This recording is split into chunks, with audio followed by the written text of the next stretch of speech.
How's it going, everybody? Wait. How's it going, everybody? How y'all doing today? So, boy.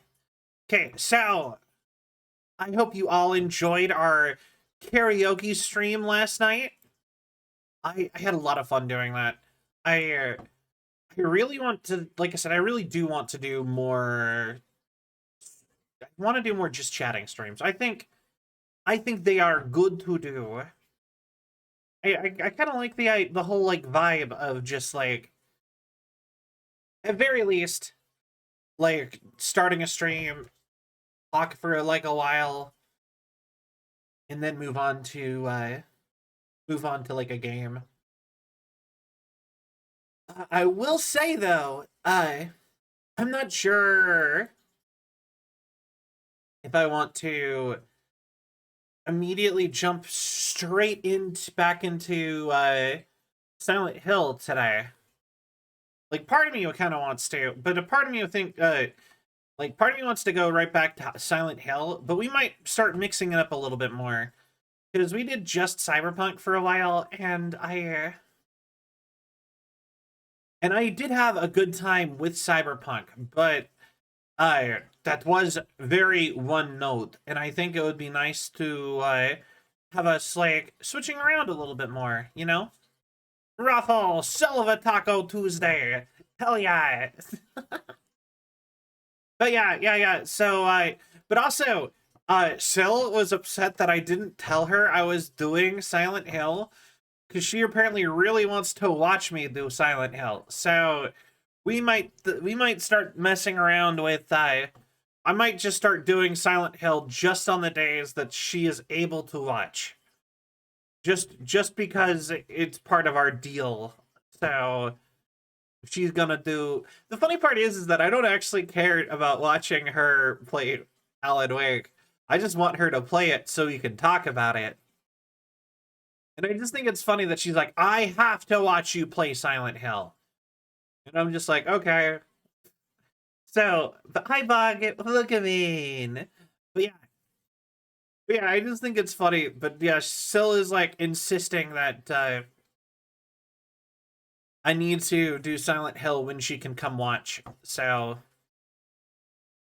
I don't know. We might move Silent Hill to just nights where Sil's free, which I guess that whatever works.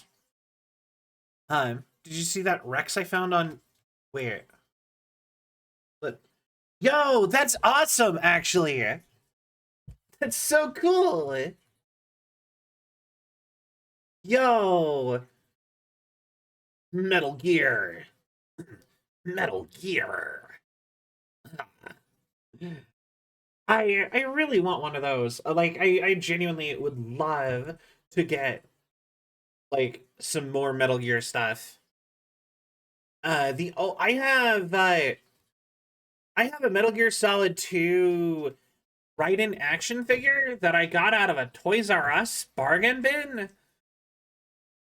And I've got that's apparently worth like 80 bucks or something like that, or was it 800 bucks? It's a very rare action figure. And I also have dog tags for Foxhound, but that's like it for Metal Gear Solid stuff. I always want. I'm the type of person who just wants a ton of merch around of all the stuff they like. But you know the thing that I hate is my parental figures. They were always like, I don't want to get you merch for stuff. They like all I ever want for like Christmas and my birthday is like just get me some stuff for things that I like. And I'm like, you know what I mean? If you don't know what to get me, just think, hey, what shows have you been watching? What games do you play? Get me merchandise for that. And but they're always like, no, that's not meaningful. And then they'll get me a bunch of crap I don't like or want or use. And I'm like, give me a game then. Ask me what kind of games I want. Or better yet, ask one of my siblings what kind of games to sell what. And then but they're always like, nah, a game isn't meaningful. You'll forget it very quickly. And yet then they give me literal garbage that I'm immediately like, oh, gotta get rid of this. I don't thank you for getting me more hats. I certainly wear a lot of hats. You know what I mean? And then like, yeah, we don't like what you want. Or worse, when you ask for something specific and I'm like, I want this thing. And then they're like, well, I didn't think the thing that you wanted was very good, so I got you this thing that is close enough to know that I listened to what you asked for. Like, if I send, like, I hate that. Like, if I send somebody an Amazon link, it's like, hey, what do you want for your birthday? I don't know, one of the, like this, or this, sending Amazon links. And they're like, great, here's a third thing that's like, you clearly looked at the things that I suggested, but then it's like something completely different. Like, hey, I kind of want one of these Nintendo games. Cool, here's the monsters, like, hey mom, I would like the new Zelda game on GameCube or whatever from when I was like a little kid. And she'd be like, okay. And she's like, here you go. Here's your Monsters Inc. Dodgeball for GameCube. And I'm like, that's not Legend of Zelda. That's the only game I asked for. And she's just like, I thought you just wanted a game. They're all the same, right? You like Monsters Inc. You watched that movie.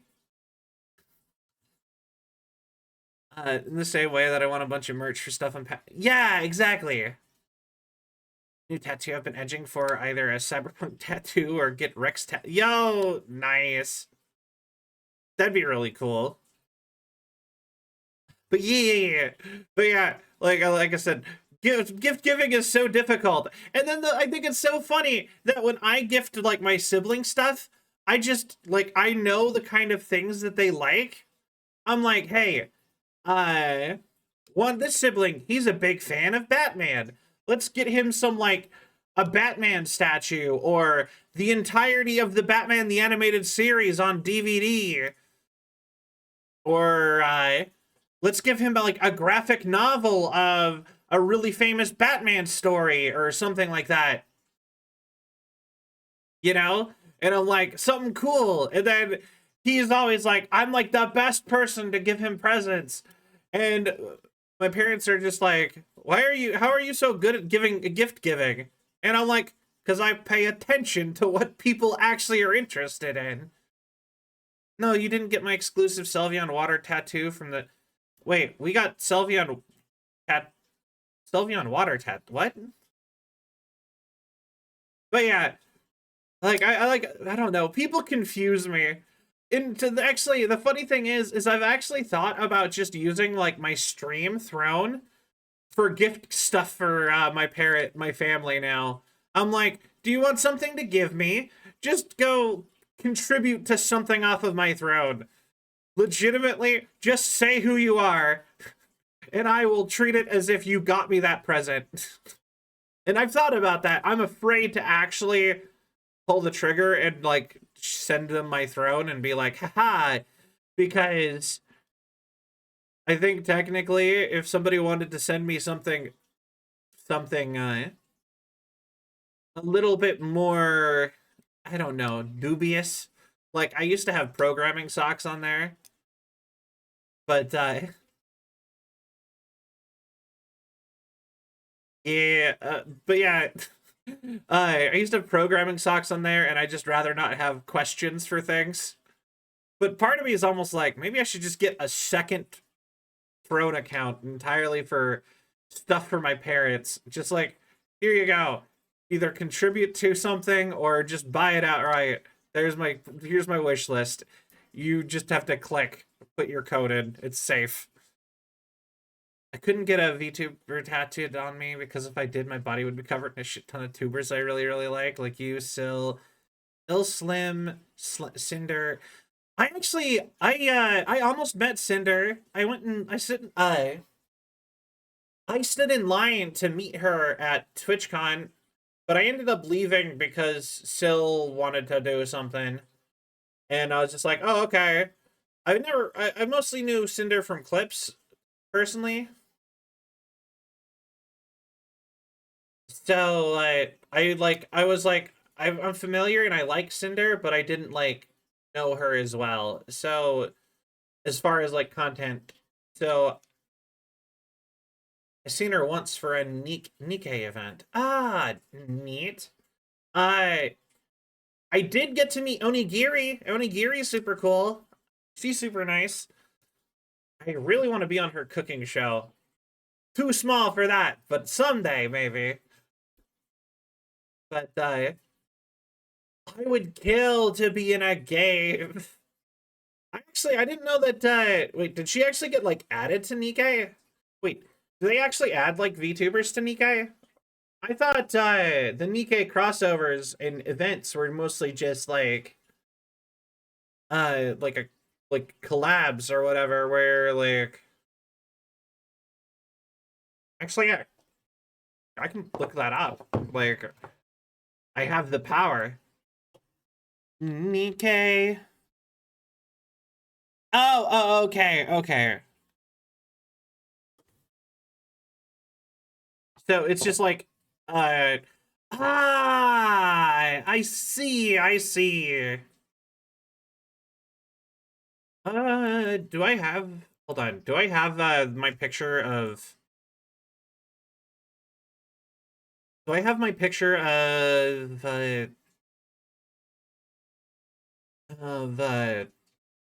of me at the statue that they made of her somewhere? Doobity-doo, TwitchCon. No, okay, it's on my phone still, so I can't get it.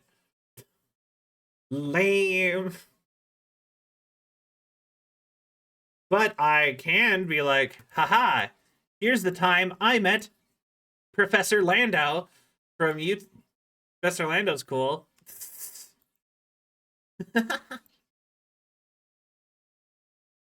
I don't think they'll put her in the game, to be honest. Same with Centrea, because they're sponsored and making a shit ton of publicity and money for Shift Up. Fair.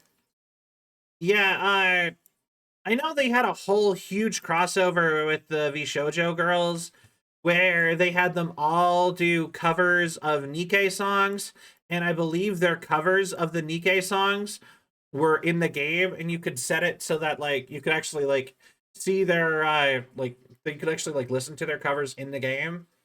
But I feel like that's like the end of it, because technically everyone got to profit from that. Like they got the songs on their YouTube, they got the publicity from the collab, and you know it that all make, and it's their songs anyway, so it makes sense that you could just put that in there. Like worst case scenario, it's a song. You know what I mean? But yeah, they put Amelie in the game briefly. She made 2 songs for them, had her voice act one of the characters. Ah, I like Amelie. Amelie's cool. She's another she's another streamer that I'm like familiar with, but don't actually haven't really watched anything more than clips. I guess that's a lot of streamers if I'm being honest. She does stream very good, or she does sing very good, I mean. I I'll be honest, when it comes to like big VTubers, I haven't actually watched too terribly many in the scheme of things, I suppose. Like I'm not like I'm a big VTuber fan, but I guess I'm not like I don't know. Cuz I watch a bunch of VShojo, I watch Buff Pup, I watch Porcelain Maid, Takahata, and Cabal, and a couple other people a lot of people who hung out around Takahata back in the day. Froggy, people, you know, like people like that. I watch mostly those kind of people, and so like there's like a whole other major group of VTubers that I barely watch. Like I never really watched Shy Lily or Numi or Bao or any of them. I know I like them. I've seen their clips and I think they seem really nice. I just never watched them. Extremely popular ones in person, except for 3. I plan to change that. I Okay, so as far as like big VTubers I have met, though, I have met Iron Mouse and Giga from VShojo. I don't watch VTubers. That's perfectly fair. Also, welcome in, Madam Yorktown. Um, but yeah, I mean, you're doing it right now, though. Wait, but Markiplier at GameCon way back. Yo, that's so cool. Too many people in the chat. That, you know, that's fair. I have noticed that if you do not talk constantly, it's actually pretty easy to actually get people to respond to you. Like when something big is happening, like chat is like, but sometimes chat is also pretty slow. And I have straight up talked to some big VTubers in their chat where they would just like sit and respond to me and read my messages before. But especially when they're like 5K plus and yeah. Honestly, not like to me, you have to be in the 300 or 400s for it to be too many people. Like I see plenty of people. I guess it depends on the chat too, I guess. I really think you should actually just judge it by how fast the chat is actually moving versus how many people are there. You have to remember the majority of people lurk, don't actually watch, but just like turn it on a TV while they do other stuff or something. You know what I mean? Most people aren't actually the majority of viewers on Twitch do not chat. Isn't that interesting? I've already met the VTuber I wanted to meet the most though, because I met my Oshi Iron Mouse. You can actually go back. I don't know. You can actually go back and find a stream of hers that I got to show up on. Never heard of him, honestly. But yeah, no, I got to be on Iron Mouse's stream very briefly while she was walking around a convention, and I got to meet her, and I got to be like, hey, you're the reason that I'm a VTuber. Thank you so much. I just wanted to make sure I got to say hi, like actually say hi, and thank you for putting me on this journey. Because I tried to raid you when I did my big live 2D debut and you were away, and I was so embarrassed. And she was really sweet about it, and that was it. It was just a short little blurb, but it was nice. But yeah, Iron Mouse was my big one. If I was to meet anybody else, part of me really wants to meet Takahata 101. Because I'm also a huge Dragon Ball Abridged fan. But I have a feeling I want to be on his show really bad, but I also think there's no way in hell I'm funny enough to be on there. I do not think I'm fast at being funny or just funny enough in general to be to hang out with Takahata on like his show. Because his show is so improv-y that I'm like, I would just be like destroyed, or I would be awkwardly sitting quiet being like, haha, I'm here the whole time and no one would care. It would be terrible. I want to meet the Devil Artemis crew, the DAU crew, so I can punch Kermit in the face and high five Perfect Sal. Yeah. But yeah, oh, yeah. But yeah, I do want to, like, there's some people I want to meet. I think it'd be cool to meet Cabal and Joel. I really like those two. I really want to meet Haruka Caribou, especially right now, because she's apparently really sad right now, and part of me feels like if I like talk to her, or if I was able to be like, hey, I really look up to you and think you're really cool. And that, I don't know, maybe that would be nice for her to hear. I don't know. But yeah, no, those are the big VTubers that I haven't met that I would like to meet. Um, I usually get the cheap white wine out for Sal. You know what? Fair. I'm really more of a, yeah, I'm really a box wine kind of person, apparently. I'm not, don't get out the Chardonnay for me. I'm really more of a, I don't know, get like Yellowtail Kangaroo, like the $8, one of those $8 bottles. Actually, speaking of wine, I cannot drink wine. Oh, yeah. So, I don't know what it is about wine, but wine is like, my body absorbs the alcohol way more than any other alcohol. Like, I can literally drink like a full glass of whiskey or rum or something and be sober afterwards.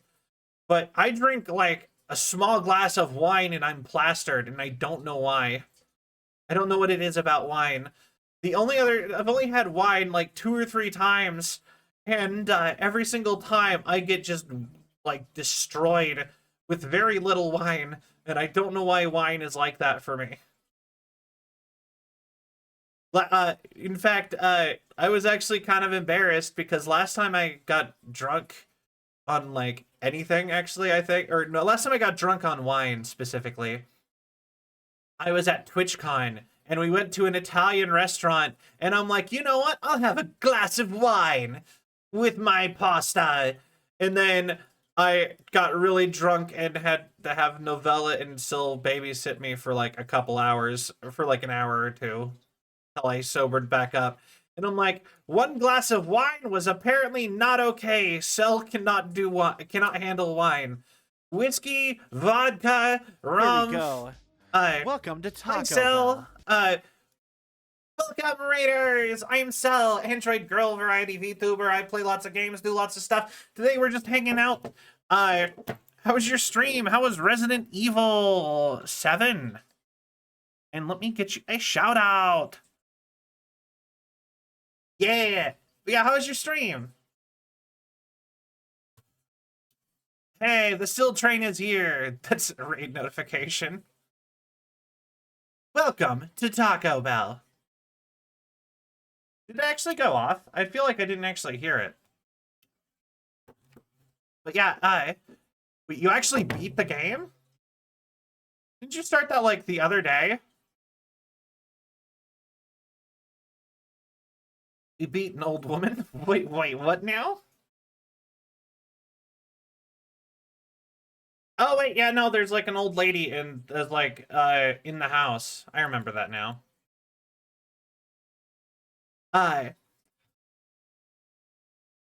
Interest. Okay. Nice. Don't tell Aunt Rhody. Welcome to the family, son. Is that your raid, or is that your follow notification yet? DLC will be beaten either Thursday or Friday. Nice, nice. I was actually talking a little bit of, well, when you guys raided, I actually was talking about how I got somehow while we were at TwitchCon, I got drunk off a single glass of wine. Yet you and me drinking beers and like mixed drinks did nothing, and I would be sober afterwards. And how I'm like, why is wine like this? And then before that, I was actually talking about how you're the reason that I'm probably moving all Silent Hill streams to the weekend.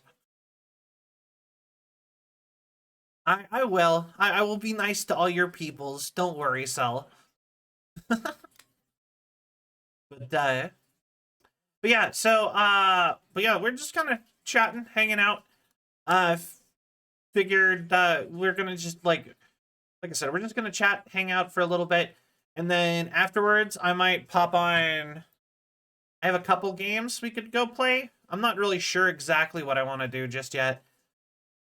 I would have just started Silent Hill, but Sil really wanted me to make sure that she could watch it. So, like I said, I'm doing it on days where she doesn't have work the next day now. Because I'm going through Silent Hill as a deal with Sil to make her play the entire Alan Wake franchise. And I've already started Silent Hill, and she was mad at me for doing it on a day, doing it while she was streaming on a work night so that she couldn't watch any of it. So, but yeah, So I don't know what we'll play. I'm actually kind of leaning towards maybe we'll try Rat Shaker, which is a goofy horror game about shaking a rat, a cartoon rat, to use telekinesis or something. I don't know. It's a weird game. It just seemed kind of goofy.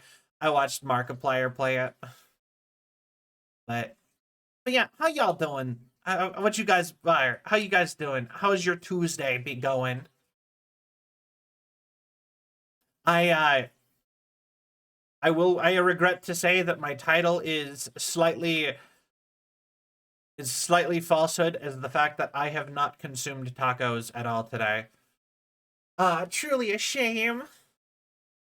A Tuesday without tacos is hardly a Taco Tuesday at all.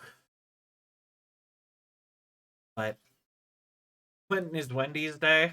Woo. Yo, I guess Wendy's Day would probably be like Wednesday, right? Maybe I should go get Taco Bell after. That actually kind of sounds nice.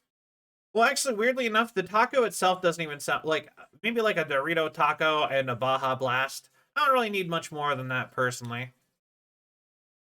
Actually, I think the thing I crave more is the Taco Tuesday. Used to work for Taco Bell. I actually did too. I worked at Taco Bell for some amount of time. You were general manager? Nice. I was not. I was random worker number 4 or something like that. I for 5 years. Yo, nice. Yeah. When I was one, I was like dish person and or like throw bags in the sous vide machine person. Now I'm at Wendy's. Yo, that works. That's nice too. Easy work. Wendy's is easy. I think fast food is super hard to do. I hate working fast food. I guess maybe managing fast food might be a little bit easier though. I'm not sure, if I'm being honest. I never got to manage anything. Nobody ever wants to let Cell be a manager. Or even like, I've actually never really gotten a promotion at a job either, of any sort. It all depends on work environment. Fair. That's fair. But yeah, no, I actually, like I said, I worked at a lot of fast food places now that I think about it. I've worked at a Subway, I've worked at a Taco Bell, I've worked at local places that are fast food but not like national chains. I have worked at a Sonic. So here's your key. Do not ever eat at a Sonic. Ever. Their food, gross. Their standards in their kitchens, gross. The people, kind of gross. No, I'm gonna eat at the Sonic. Don't eat at Sonic. Like genuinely, I do not care. I will go ahead. I don't care. Yeah, this is gonna be burning bridges. No Sonic sponsorship for Sal. But they genuinely made me serve food off of the ground at Sonic. They forced me to. They made me take training not to do stuff like that. And obviously that's like a no dot. And then they were like, you drop that corn dog, you better get that in that fryer and back out to that customer. And I was one of the cooks in the back, and genuinely, the people up front are supposed to share their tips. No one shares their tips. So on paper, I was making $10 an hour, and the person up front was making $3 an hour. But they were walking home with like $600 in tips every day, and I was walking home with like $100 a week. It was terrible. Don't eat at Sonic. Let the business die. It needs to. I hate Sonic so much. Just don't. Sonic, never worth it.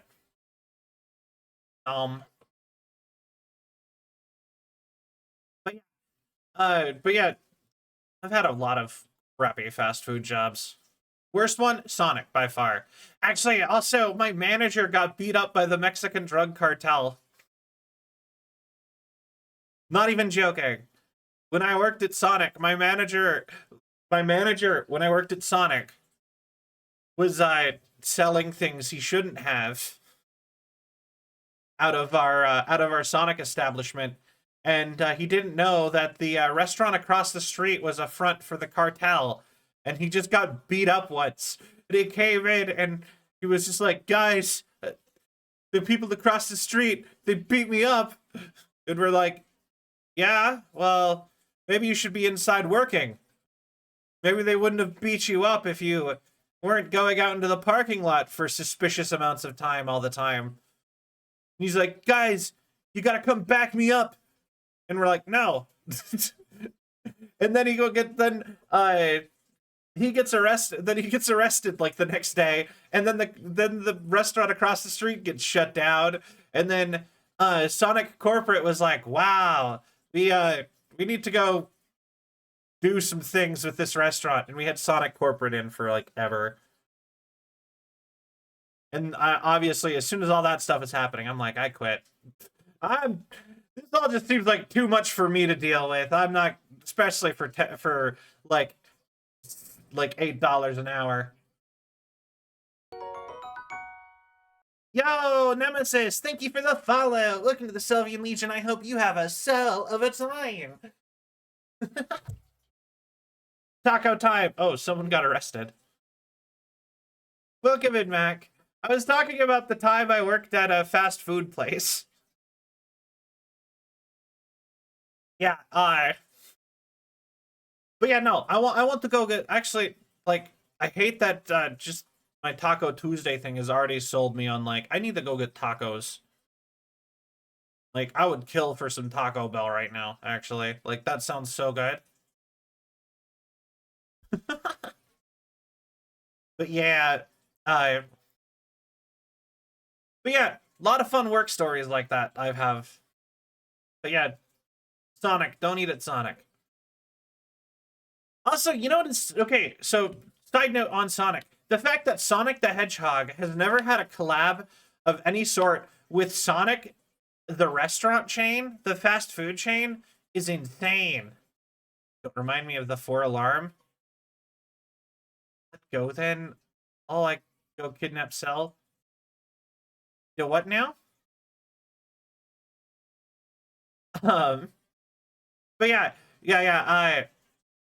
the fact that Sonic the Hedgehog has never done anything with Sonic the Restaurant, when they have chili dogs, Sonic the Hedgehog's favorite food, on their menu as one of their like primary, like, you should eat this items, is insane.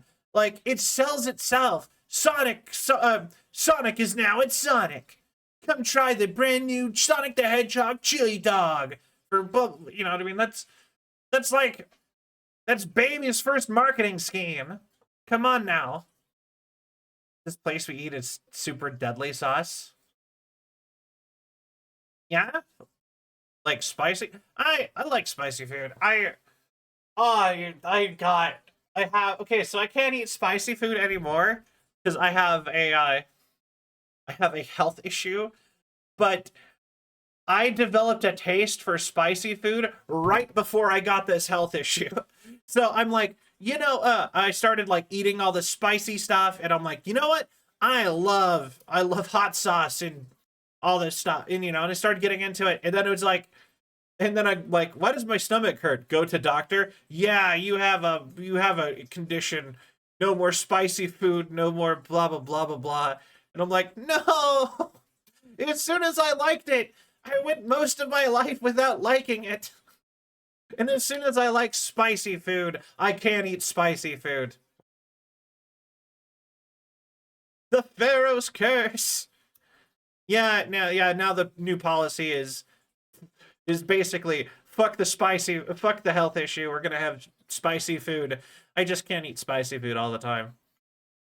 Now it's like an occasion. It's like going out drinking. It's just like, all right, today I will be miserable. And yeah, exactly. Today I will be miserable later to enjoy myself now. Let's go. Level 8 spicy enchiladas. Let's go. Yeah, pretty much. Just got to make it more of a every once in a while thing instead of an all the time thing. But yeah, you know, I do love spicy food. Actually, oh my god, I had like actually no. I actually have a stomach condition that basically it's not it's separate from like it's kind of related to ulcers, I guess. Essentially the part of your stomach that connects to your esophagus, mine is like melting.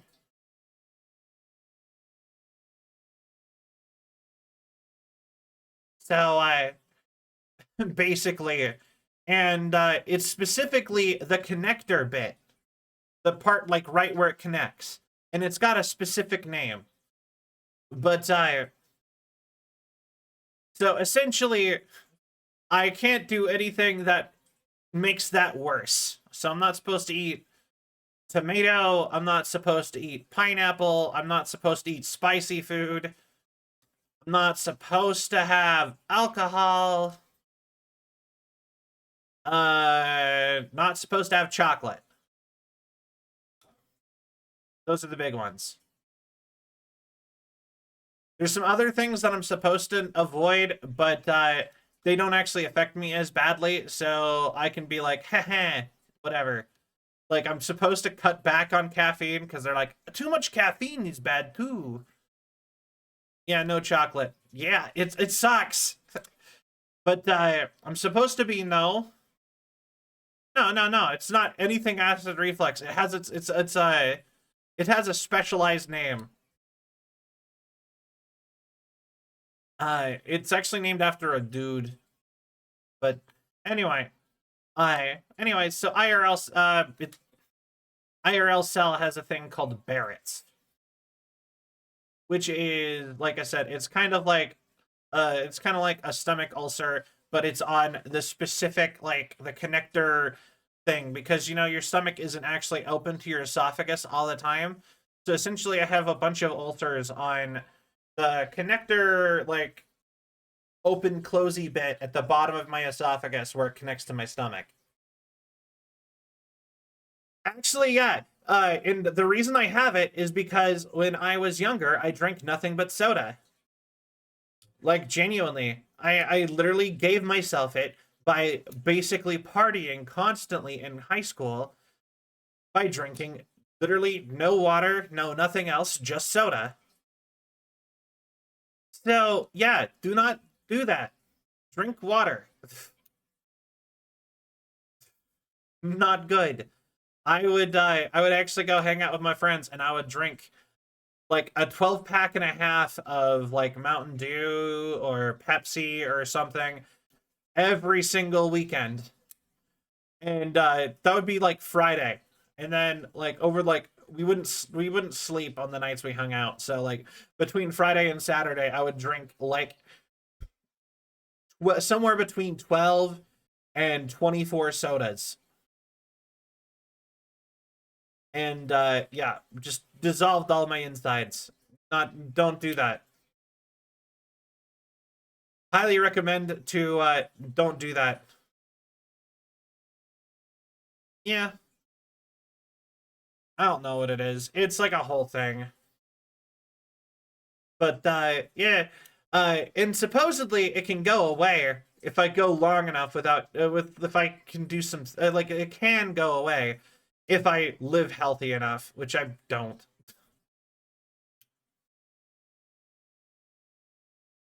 But anyway, we don't need to go too much more in detail than that, other than the fact that I can't eat like tons of spicy food anymore.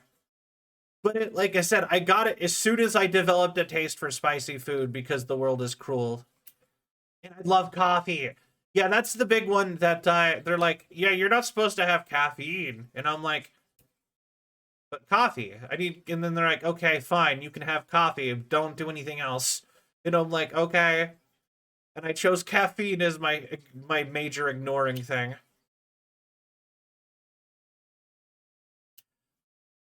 World is indeed a cruel such as life. No, no, like I was told it can go away. And in fact, actually, I've had it go a good hunk of the way away before. There's stuff with it. It's complicated. But yeah, it's yeah, health issues. Gotta love them. I'm still hoping for someday they'll be able to just like inject it with stem cells or something and it'll heal and stuff will be able to heal up. Like actually, did you guys hear that there's like there's a laboratory in Japan that has found some chemical that or hormone or something that if you inject it into your gums, you grow new adult teeth that force your current adult teeth out like baby teeth. So you can literally like just like it'll just like fundamentally change like dentistry. Yeah, I feel that. Just can't wait for like just give me like I want to be able to like just start picking like new robot bodies and stuff. I'm all in on that. Also have artificial lungs, which I need a set of those bad. Yeah, yeah. The Wendy's drive-through story. What's the Wendy's drive-through story? Wait. I will say I love Wendy's. Big fan of Wendy's. I go get me like a go get me like a double stack biggie bag. Real good. Give me shark teeth. Yeah, shark teeth would be awesome. Can you imagine when we get like I want them to finish up and make that like a full fully available for people already. Cuz like how it would be so nice to just like oh hey your cavity's too bad. We're going to have to either drill out most of it or replace it. Replace it, please. Inject. All right. Give it 3 weeks. It'll hurt for a while. You'll lose that tooth. That tooth will pop out and you'll have new teeth. And I'm like, that's just awesome. I hope they don't actually have to pull them though. That would be not as awesome actually. Yeah. Actually, you know what? I have like I actually get nightmares a lot about my teeth falling out. I think that's like don't they say that means like you have anxiety or something? Like teeth dreams. I don't remember. I haven't actually sat and like read those. I read those what like a book on like what your dreams mean like once. Pulling teeth is a horror sentence all by itself. I agree. I agree. Heck, I'm not afraid of a doctor at all. You go into a doctor, like weirdly enough, you know, you want to cut something out of like my arm or something? Go ahead. My stomach even? Sure, whatever. You want to like mess with my teeth? I'm like scared. Don't do that. I like my teeth. Something like going to a dentist is like way more terrifying to me, my brain, and more like anxiety inducing than a doctor. Which is weird because doctors are way more likely statistically because they work with so much more stuff to have issues with what they do than a dentist. So like worst case scenario with a dentist, you're missing a tooth. Worst case scenario with a doctor, you die. But yeah, what's the Wendy's story? Oh, I want to hear the Wendy's story. But yeah, dentists. One of my wisdom teeth drilled and pulled out. The pain numbing medicine didn't work, so I felt every pull and vibrate. Oh, yeah, that sounds about right. Oh god, that is something I absolutely hate. They're like, you're not gonna feel a thing. Inject you with a thing, you still feel it. And I'm like, you said not a thing. And they're like, well, yeah, you're still gonna feel something. And I'm like, then why am I awake? Put me underconscious. I don't want to feel anything. And they're like, oh, we don't do that. And I'm like, not gonna feel a thing. Lies, dentist, lie. Yeah, no, yeah, you will always feel it if you go to a dentist. They can't numb it enough for you to not feel anything. Hi, Supreme. Welcome in. How are you? But yeah, no, Cell does not like going to the dentist at all. And I don't even remember it's been a few years since I've gone to a dentist. I probably should go to one. Hi, Sentient. Welcome in. But yeah. So don't remember the last time I went to a dentist. Doing good. Played Monopoly with family. Nice. Did you actually follow the rules of Monopoly, or did you do like a house rule of Monopoly? Because apparently when everybody hates Monopoly, it's because they're not even following the rules, from what I've heard. He said what I said. You followed the official. Ah, nice. So you probably had a good time then. Good. Lovely. I actually really like board games. Like, I will say, I will weird because I like board games if we set out to play a board game. This is my big thing with board games. So if you're like, hey, do you want to come over and play a game of Risk or something? I'm like, yeah, that sounds fine. But if you show up to my house for like something else and you brought a board game and you're like, we're playing this tonight, I will hate you. How dare you ruin my evening? Just like, you brought Battleship to my get together? I made pizza for Battleship? I thought we were gonna watch a movie. You ruined my night, and my disappointment is immeasurable. I actually used to have that happen to me all the time. I just learned the board game, sorry. This is Monopoly the same as Uno. Whatever you can trick people into believing the rules are is canon. Fair. But yeah, no, I had that happen to me so much in like when I was in college, where I'd invite friends over and be like, yeah, let's play some Smash Brothers, maybe watch a movie. And it would be like, yeah, and then they'd show up bringing board games and be like, all right, let's play like Settlers of Catan. And I'm like, no. It's the worst. I've had lots of dates that ended. I thought we were watching a movie and my night is ruined. Maybe fair.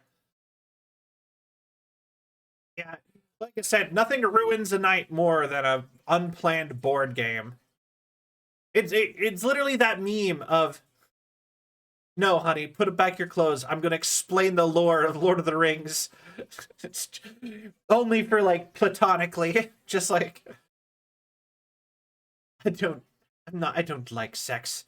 I've brought you here to I've brought you here to explain the entire lore of all Lord of the Rings books, including the Silmarillion. You shall listen to me ramble for the next 3 hours. It's like, no. Spontaneous D&D is kind of fun. You know, I could see spontaneous D&D. D&D isn't really a board game, though. Like, D&D is different. I honestly think D&D is closer to a video game than it is to a board game. Like, sure, there's no visual, but the visuals is in your head. Like, you can do anything. It's not like, you know, it's a little bit different. And you can play D&D without dice or anything. You can make up all sorts of rules for ways to play tabletop games kind of like it. Like, the theater of imagination. Yeah, pretty much. Like, I actually played a game of D&D with playing cards, like poker cards, where everything was just in sets of like 13, I want to say. And everything was like 13, and you were just like, all your rolls were 13, and you had to play cards from a hand to determine what you rolled. And everyone just had like a poker hand, and they would only draw cards if they played a card. So you'd just be like, oh no, I only have 2s. I need to use these on an action that doesn't matter, that somebody else can hopefully pick up for me. But Balatro D&D, yeah, exactly. I basically played that once. It was Cowboys too, so it felt very appropriate. So I was just playing like a version of D&D, and it was just like, oh no, like I don't have any, I'm out of aces. Just or better yet, it's just like, yo, straight aces. I one shot the bad guy. And everyone's just like, oh damn. 3 of a kind. Just like, full house, I win. Take that, final boss. Want to play more D&D because I could totally do it at work, no issues. Yeah, that'd be cool. I think doing entirely text-based D&D would be kind of neat. Realistically, spend 52 hours a week playing D&D. Nice, nice, nice. You know what? A big thing that I've actually had as an idea for over a year now for stream. For over a year now, I've had the idea to do Twitch Plays Dungeons and Dragons, or something similar to that, like a tabletop game, where the chat is collectively one character, and you guys make your decisions by doing the TTS. So you guys actually have to, like, you guys can sit and try to agree with each other on like what to do, and then somebody else can like steal it and do TTS and change the action anyway. Or, you try to, like, something about that seems like such a fun idea to me. And but I never actually sit down and actually like plan out the like campaign or whatever I would do for that.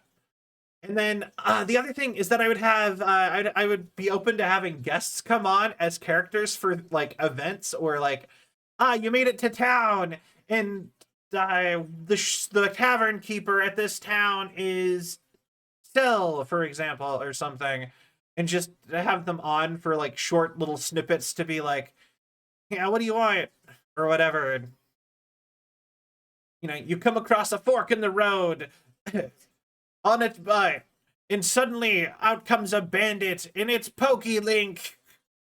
Give me your money. Shut up, nerd. Or whatever, you know what I mean? Something about that is funny to me, and I love it. And I want to do that really bad. But like I said, I keep putting off actually working on it, but it has been an idea I have had in the works for like a year and a half now. I think you just have like a normal like party and chat is like a Warforged with severe personality malfunction. Yeah, something like that. I don't know exactly how I would do it, but something like that would be really fun. I actually talked about maybe doing it as Cyberpunk. While we were doing the Cyberpunk streams, I thought maybe we could try, maybe that would be a nice little twist on Dungeons and Dragons, and instead be like Twitch Plays Cyberpunk the TTRPG or something. Put something together on the Discord or something, add a dice bot. That might be fun. Some sort of like text-based D&D. I feel like that would be hard to moderate though. All the tabletop Cyberpunk games, I can definitely be the game master. Played Cyberpunk 2033 yet? Yeah, yeah, so like that would be the thing. If you guys want to use the Discord to arrange or even like play your own like tabletop games or something, like I would be more than happy to let you guys use it for that. Like I said, the only thing I can be concerned about is like moderation. Yeah, y'all can use like one of the voice chats or something. I'm happy to, like, that's part of what all that stuff is for. Sometimes I feel like people are afraid to use some of the features of stuff like Discord communities. But I personally would think it'd be really cool if you guys did stuff like that. I only have the bandwidth to organize so many things. You know what I mean? So, but yeah. But yeah, that's a big idea I've had. I've wanted to go do that at some point. Don't know when I would do that, but at some point in the future, there will be a Twitch plays some sort of tabletop game, and you will all collectively be one character. Creature Slanesh, and I should not be trusted with any level of control over anything more than a character. Fair. But yeah, at some point, we will have some sort of multiple personality disorder, malfunctioning robot or something going on where y'all will have to go like try to be one person. It'll be so fun. I'm so excited. But like I said, I'm just too lazy to actually work on that. Because you know the hard part about doing that on stream is that I would need to like actually download like pictures and have it all like loaded up to just pop up and be like, where's my tiefling femboy boyfriend, GM? But yeah, the hard part is that all of your items, all of your inventory, your stat, like a lot of that stuff, I will need to actually design a way for it to be on screen. And then every single enemy and character, I would probably need to download a picture for too and have it like ready, or at least ready-ish. And the problem is that I don't necessarily, if I do anything other than plain Dungeons and Dragons, it's super hard to find pictures for that. And I don't really want to do plain Dungeons and Dragons. I want to do something a little bit more cooler, like Cyberpunk or something. But or sci-fi, because I'm all sci-fi. But you know, plain dungeon, I could vibe with plain Dungeons and Dragons too. I just wanted something a little bit more on brand. I mean, Roll20 can display most of that. I mean, yeah, but I kind of would want it to be more, I don't know, maybe I'm overthinking things, but I feel like I'd want it to be more you guys. So like I would probably have my icon for you guys be like the actual Dataling TTS bot. And I would like to maybe figure out if ways to like give you guys the actual gear. Still overthinking, man, that's a real what? What? Yeah, but actually like give you guys like the actual items and stuff. I don't know. Something about that seems more fun to my brain. But I'm, like I said, I'm probably overthinking it, and I probably should just go ahead and probably just go download some stuff and call it a day. Like, really, I think the only thing that would be a pain would be the downloading all of the enemies I would plan to use, and those that I didn't. And you guys would probably just end up being slightly railroaded, which honestly, considering the fact that you are all collectively playing one character, getting railroaded would probably be the smartest thing to do. D&D character was a mountain dwarf geologist. He was super craven and scared, just trying to get his job at a cave. One of my last D&D characters, I played as a merchant, and everyone's like, a merchant? And I'm like, yeah, I'm a dual class rogue warrior. And they're just like, and you're not an adventurer? Nope, not at all. And I had a little caravan, like not a caravan, like one of those like traveling sales carts, and a cow that pulled it, and that was my whole character. Is I just like didn't have any adventuring gear other than a basic weapon, and would be like, buy my wares. Just be like, would you like to buy a bag of goblin teeth?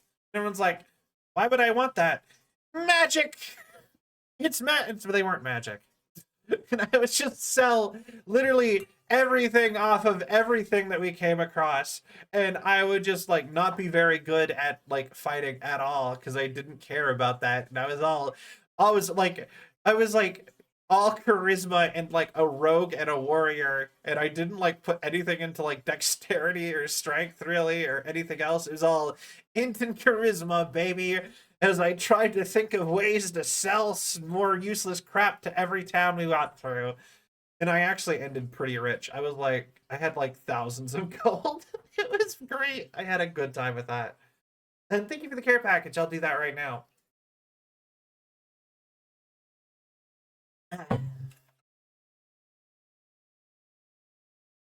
Um,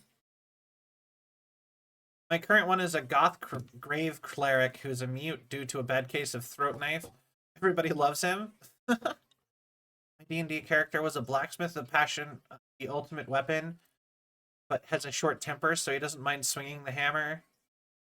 Goblin teeth things, of course. Very good for mischief. Only unfortunate thing is that I'm not good at doing voices. More redneck or more country, which might be funny. That's pretty fun. Honestly, I think it's really fun to sit and like learn voices. It's not that hard. And all you really have to do is be willing to sound like a crazy person in your own home. Because usually what I do to work on voices, because I actually can do quite a few voices. If you are new here and haven't heard me like do French accents or something, or haven't heard any of my impressions of characters or whatever, then like, you know, I do a lot of like Metal Gear or bonjour, au revoir, mon ami. I do stuff like that all the time.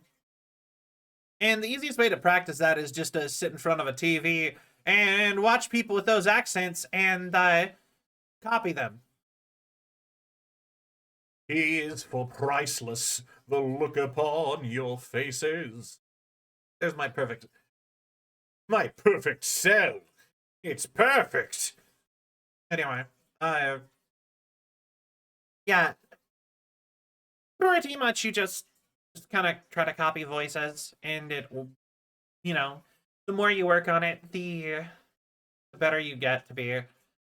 Honestly, if you actually, the thing I think is interesting is that like a lot of people don't even know what they are doing with their throats and voices and mouths or whatever to speak.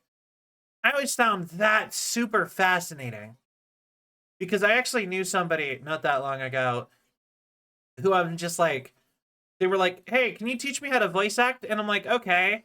Or they wanted to sound more like some character. And I'm like, okay, how can you raise your pitch? How do I do that? Go higher or lower than your current voice? They're like, how? And I'm like, I don't know how to explain it to you. You close off part of your throat? How do I do that? I don't know. You just do it. This is the simplest I can make it. I'm like, how about deeper? Can you speak in a deeper voice? No. And it was just like, all right.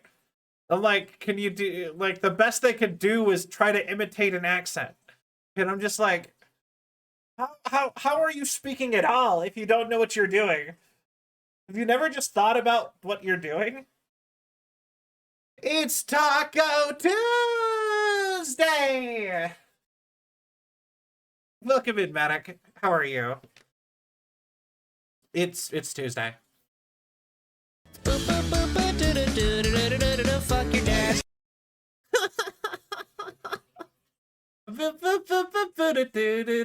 Fuck your dad. It's not Wednesday, it's Tuesday. It's Tuesday. It's 8 p.m. on a Tuesday. Technically, it's almost 9 p.m. on a Tuesday. I'm gonna take another hydrate real quick. I'm sorry. It's 9 o'clock on a Saturday. The regular crowd shuffles in, drinking their tonics and gin. Oh, la, la, dee, dee, da. La, la, dee, dee, da, da, da.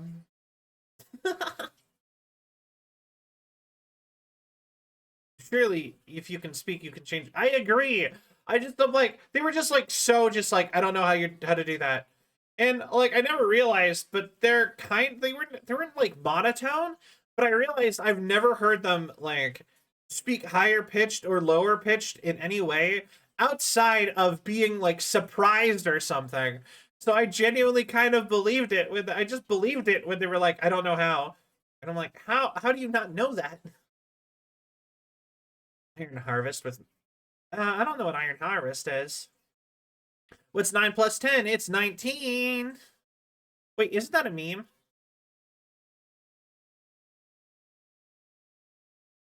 I think that's a meme. Diesel Punk Max. Oh yeah. I remember now. Let me crack that a little.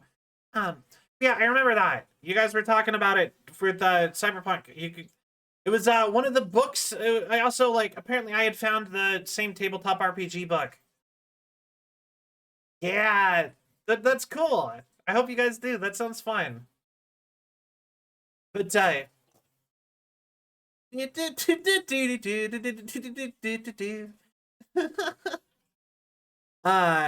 but yeah, boy, my brain immediately is just like dead suddenly. But yeah, like I don't know how I like. Ooh. Ooh, woo. Woo. But yeah. Wait, is there a Metal Gear tabletop game? Wait. Okay, that's getting Googled right now. Metal Gear. Metal Gear tabletop game.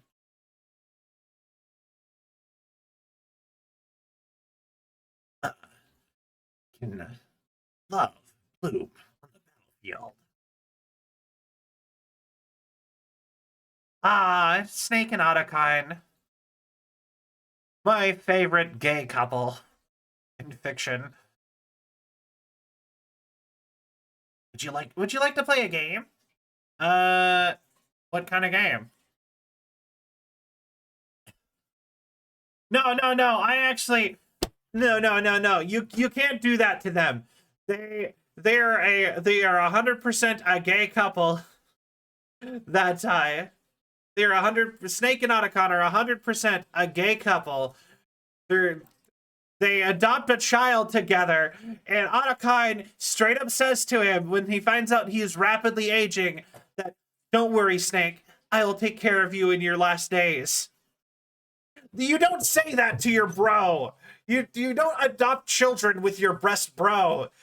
They're 100% at the least in some sort of weird heterosexual life partnership sort of deal. That's you know what I mean? Like that adopting children. I will take care of you as you grow older. That's romantic. That's romance. You like goddamn. If Sil was like Sil is probably my one of my closest friends right now. And if Sil was like, "Hey, would you take care of me in my old age?" I'd be like, I don't know. I guess I'd call a home for you if you wanted. I don't know. So that's why they call him Vamp. So that's why they call him Vamp. He had to live. Wait. So that's why they called him Vamp. Because he had to live off the blood of his dead friends and family. No, it's because he's bisexual. Fucking love Metal Gear so much. I'm just saying. You know what the funny part is that you know how I actually, if you've read, if you guys are familiar with Oh That Raspberry, they do a lot of little comics about video games. One of my favorite things ever is that when they depict Metal Gear Solid, they straight up have Otacon and Snake in a gay relationship, and Snake doesn't even realize it. He's just like, So it's just Otacon is just like, I love my husband. He's just like, why did he give me this ring? I said yes, of course, but what does it mean? It's just like, it's so funny to me.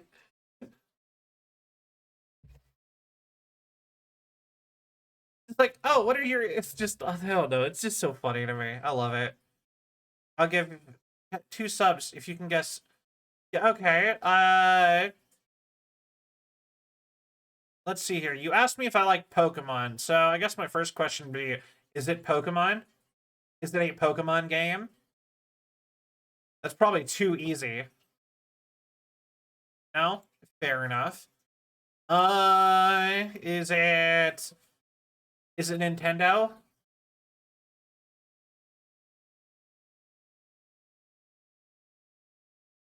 We can do a quick 20 question or a quick 10 questions. Nope. Is it okay. Is it Japanese?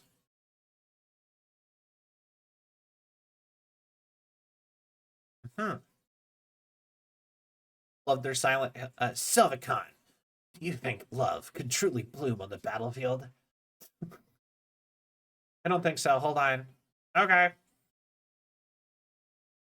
Apparently, Metal Gear Solid only ever was a board game. There was a Metal Gear Solid board game, and then there was a Metal Gear Solid version of Risk. I really wanted the Metal Gear Solid Risk, but that's like doesn't exist anymore. You have to buy like $300 used copies of that now.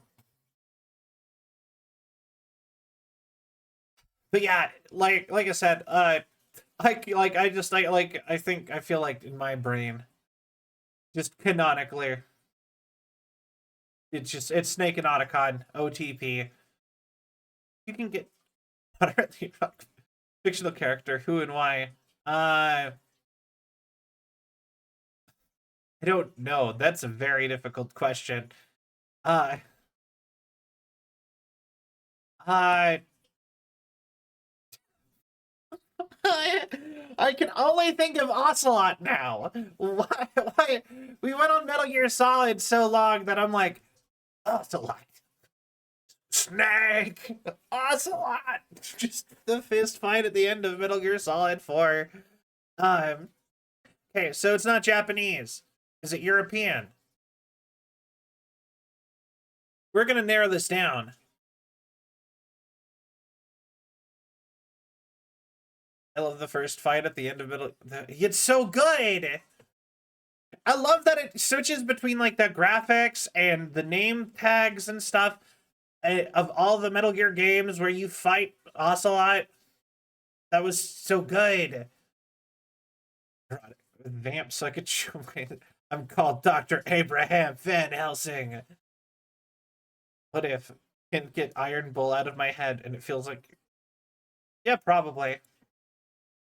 That man is like, how tall is Iron Bull? Isn't he like 8 feet tall or something like that? How tall is Iron Bull? Dragon Age. 8 feet tall! Exactly! Wait, I nailed it? Dang.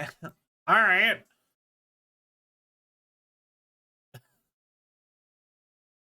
You have to be made of some pretty tough stuff for it to work, but I feel like it could work.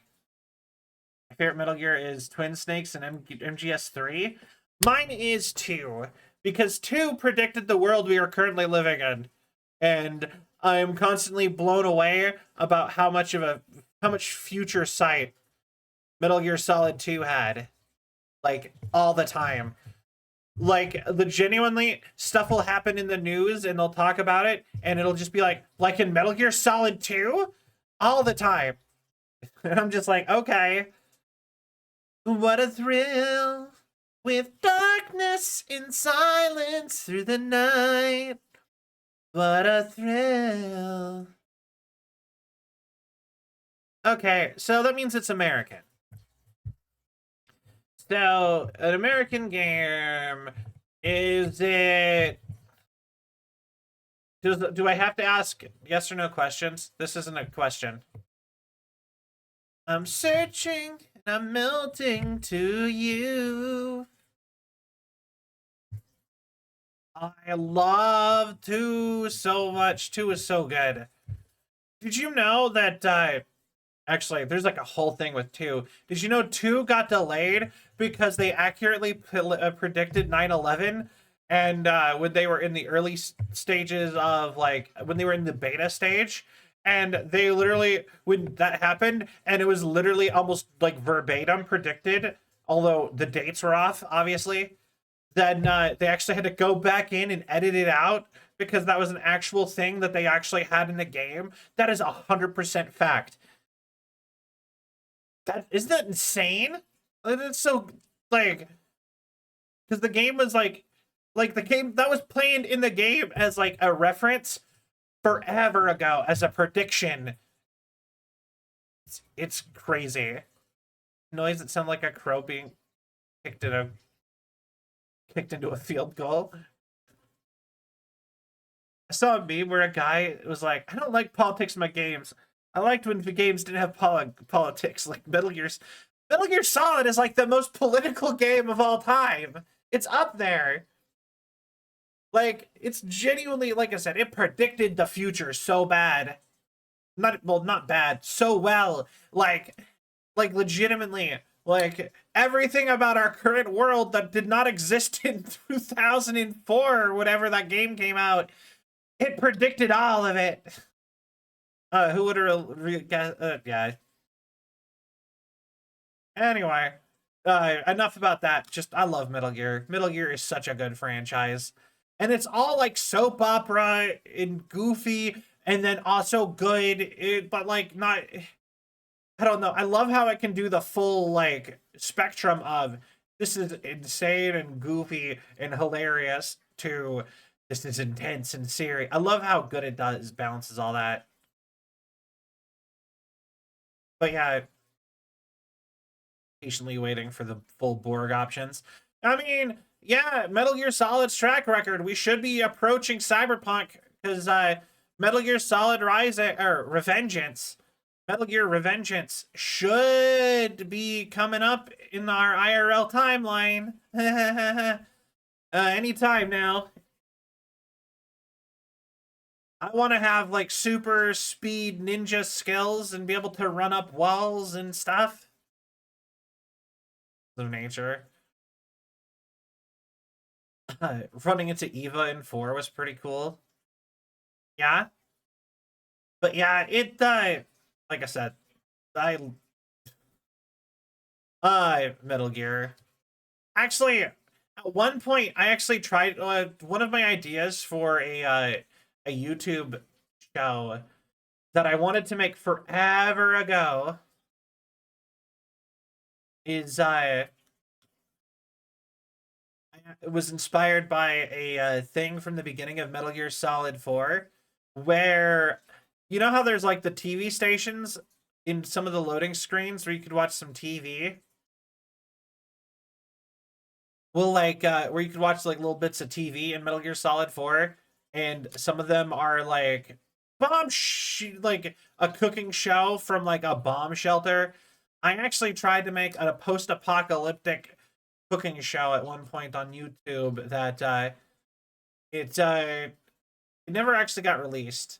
But me and a couple of my friends genuinely like entirely because of Metal Gear Solid 4, we're actually like trying to gather stuff up to do a whole cooking show where you use like canned apocalypse foods, and it was all inside like an unfurnished basement, and it was just like bombshell buffet. Well, bomb shelter buffet. You have to do the, or you will be voted out of the shelter to face the unspeakable apocalypse that rages outside. Can you make me a mighty feast out of 13 cans of Spam and some like preserved mandarin oranges or whatever, you know, like it was funny. And I kind of love that idea. Sarah, this is a Denny's. Please order something on the menu. I still really want to actually make that a show. I still think that's a really good name. Bombshell Buffet is a good name for the same show, but hosted entirely by less. You say that word.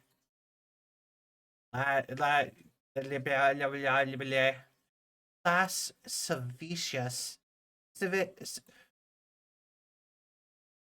Google! Lascivious. Lascivious VTubers. So what, like, against me, like, I don't, would I be, what does lascivious mean? Wait, God, I need to read more books. I don't read enough books for this shit. Lascivious. Meaning. So probably not me. No. I guess I'll have to get, like, what, like, 80s C and,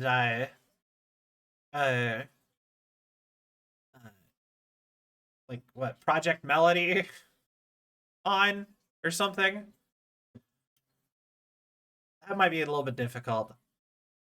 It's Leviosa, it's Leviosa, not Leviosa. Leviosa. Yeah, yeah, Harry Potter. A bitch is what that was. A bitch is what that was. I still love that quote. Alright, yeah, anyway. Like, if you guys missed that, like, you should watch that clip. That is a really good clip. I get attacked by, it's me in Elden Ring, and I'm getting attacked by one of those, like, hand creatures that move really quickly, and it just jumps out of nowhere and misses, and, like, and I'm like, what was that? And I'm like, all jump scared, and I turn around and I one-shot it, and I'm like, oh, a bitch is what that was. I loved it. Anyway, it's a good clip.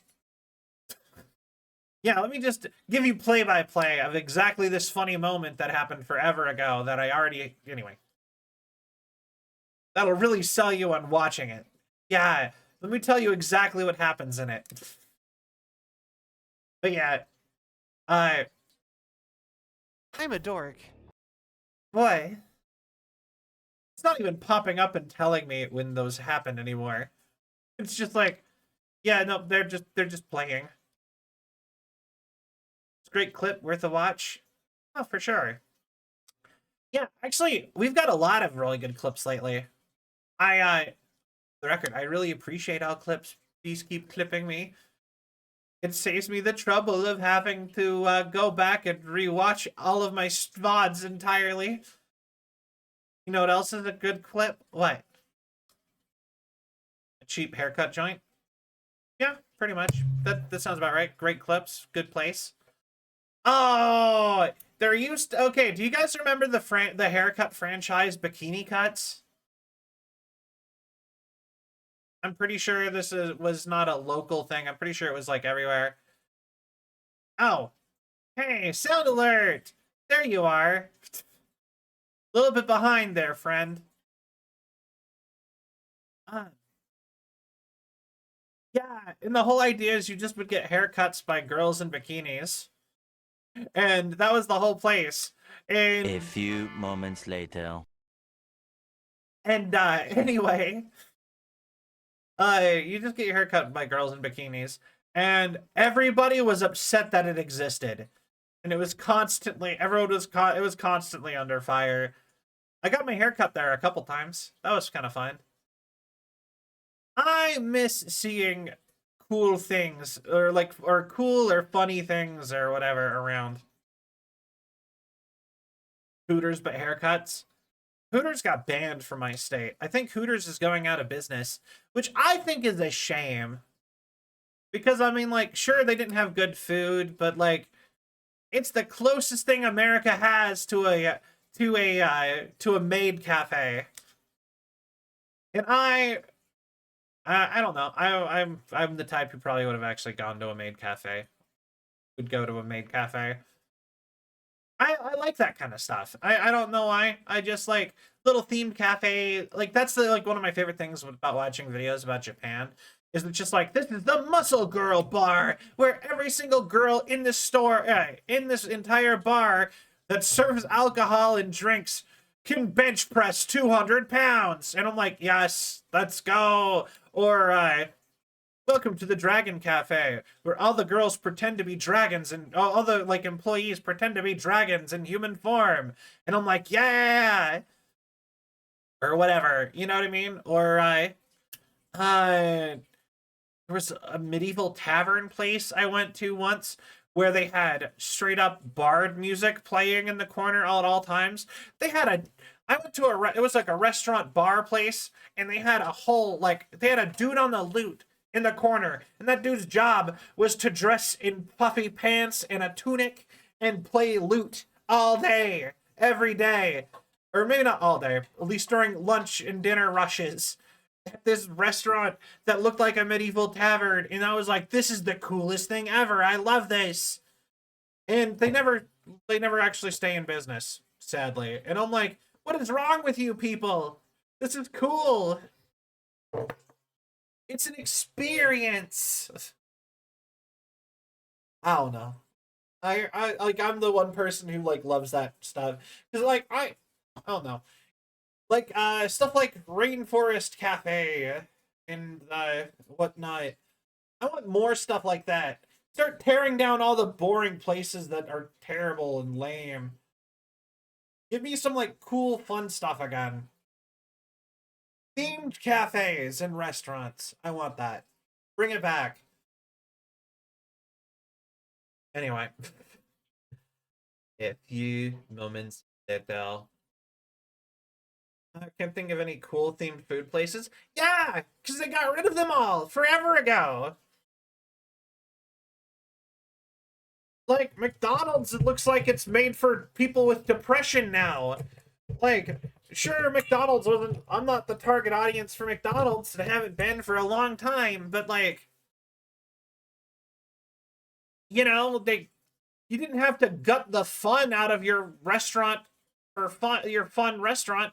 Your mascot's a clown. At least, like, keep the clown theme, but no, you have to look like a hospital, or not a hospital. We have to look like baby's first architecture project. Lame. I could ramble on a long time about that. That stuff bothers me. Just make it look cool. Make it less boxy. Make it more unique and an experience to go there. Looking up restaurants, they all have the exact same... Exactly! Give me restaurants where, like, the employees are required to be in character for something, or, you know, everyone, like, it's all dressed up, or, like, let me sit on, like, little mushroom chairs in a forest cafe. That'd be cool. But no, everything has to look like Chipotle now. And if it doesn't look like Chipotle, it needs to look like, I don't know, the spare dining room at my grandma's house. And those are your only two options. Or it needs to look like a stereotype of Mexico. Actually, I feel like the only places I ever see as actually themed anymore are Mexican restaurants who go all in on, like, we serve Mexican food here. Look at our Adobe internal decor. Sure looks like Mexico in here. And I'm like, you know what? Yeah, thank you. Thank you, random Mexican restaurant. Got the vibes down perfectly. Closest place you can get that experience is local Ren fairs. Yeah, you know what? Very true. I don't go to enough Ren fairs. I like Ren fairs. I'm actually wearing a shirt from a t-shirt from a Ren fair that I went to right now, actually. I think it's so funny that Ren fairs will sell t-shirts. It's just like, hey, do you want to get the least Renaissance clothing item possible at your local Ren fair? Yeah. And they sell well. Like, I've seen other people with these shirts around. So it's just like, yeah. You want, like, buy the shirt. Look like you didn't go to a Ren fair with proof that you went to one. I don't know why that's funny to me. But yeah. I always I like going to the Ren fair, get the big turkey leg, and look at, like, look around at all the cool little arts and crafts and stuff, and you know, it's always cool. I like Ren fairs. I actually have a friend whose entire full-time job is that they are a traveling salesperson at Ren fairs. They literally travel across two Ren fairs with like a whole business selling like special Dungeons and Dragons dice with games that you pay to play. So you like gamble for Dungeons and Dragons dice with Dungeons and Dragons dice. And apparently he makes bank doing that. And that's like his full-time job. And I mean, and I think that's kind of insane. Of course, he lives in an RV. So I guess making bank when your life whatever costs of living are gas and food and nothing else, and almost nothing else is, I mean, I could see that kind of working out. I always love having a look at the swords, trying to spot swords from media. True, that is always fun. I actually have a ton of swords because I was a sword nerd. I'm a nerd. I've been kind of trying to get rid of all my mall swords though. If it's not from something and it's just like generic katana made out of terrible metal, I've been like, I should probably get rid of this. It's more cringy to have than cool. You know? But off of the top of my head, of the swords that I'm proud to own, I have the Sword of Strider from Lord of the Rings. I've got the Buster Sword from Final Fantasy VII on my wall over there. For the record, you wouldn't believe how many nails it takes to hang that. Like to hang it on a wall. It takes a lot. So I got, like I said, a full-sized big old Buster Sword on my wall. I think those are the only two I have from media. Then I have a couple katanas that, like I said, they're all shitty, like terrible material. They're all made of like pewter or something. It's like I have literally broken several of those by like messing around when I was younger. So I used to have like 10 katanas and now I have 3 and I'm like, these suck. I don't want them anymore. But I also don't feel justified trying to go get rid of them anymore either. But anyway, I got like 3 or 4 katanas. I got a Marine, like a US Marine saber for ceremonies. Apparently, if you're in either the Marines or the Navy, they have these ceremonial like sabers, like from colonial times, that you get given, and you're as part of like one of your ranks. And it's apparently just a tradition from like colonial time when the branch was founded, and they just give you a sword for one of the ranks in either the Navy. Oh my God, he's so goddamn cool! Thank you for the sub, Sentient. Thank you so much. I really appreciate it. But yeah, but anyways, I got like this US Marine sword. It's cool. It makes me feel like a pirate, which is ironic because it's like the opposite of a pirate sword in a certain sense. And I think that's pretty cool. What else do I have? I also have a Spanish machete. The cutlass. Yeah, well, technically it's just a saber. It's like it's an arming saber, which is different than a cutlass, but it makes me feel like it's a cutlass. But I used to have some other lamer ones. I think that's actually pretty close to all I have. The thing that, oh my God, you know what I'm actually still kind of upset about? So, when I used to live with a family member, right?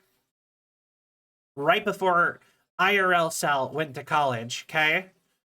And when I was there, so I had to leave a bunch of my stuff there when I went to college.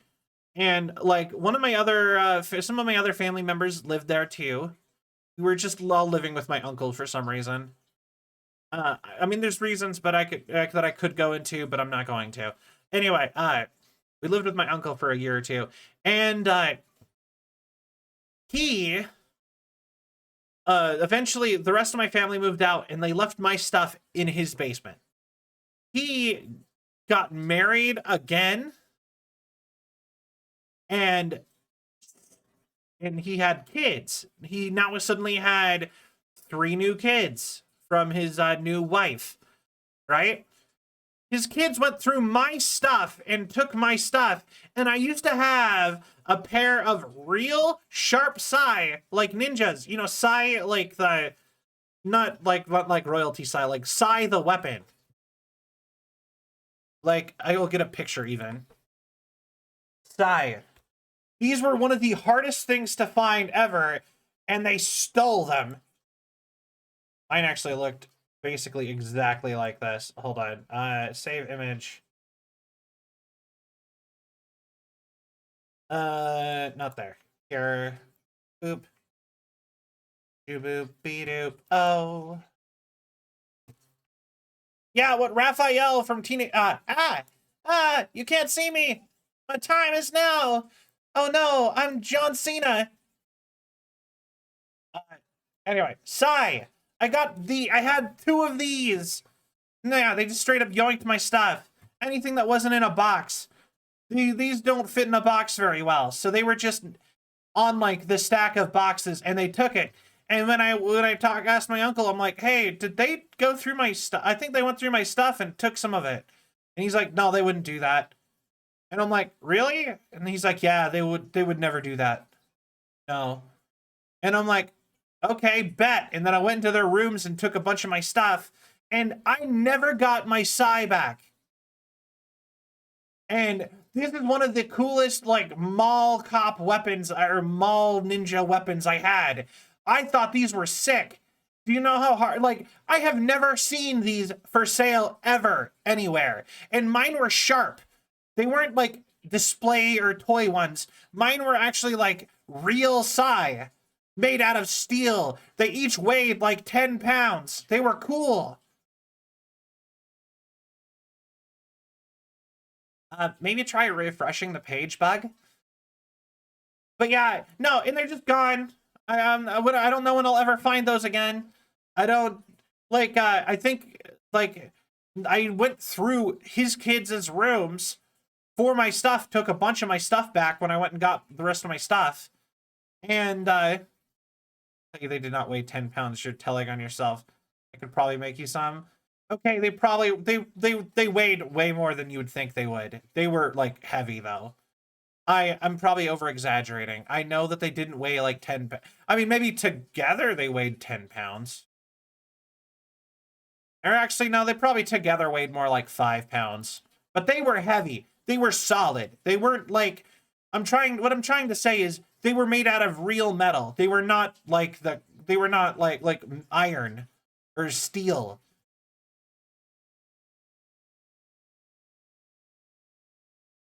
They weren't like they were not like aluminum fake stuff. Twitch is being weird. Hold on. They doinked her shit, yo, wild. Get bigger and better. Ooh. Anyway, yeah, like I'm not really the big fan of like having tons of like weapons anymore, but goddamn, do I want my sai back? I still like that was one of the coolest of the like I said, the mall ninja weapons I had in my collection of like dumb medieval weaponry, and I loved it. I loved them so much, and I'm so upset I don't have them anymore because my uncle decided that he didn't want to monitor his kids and didn't or whatever. What? I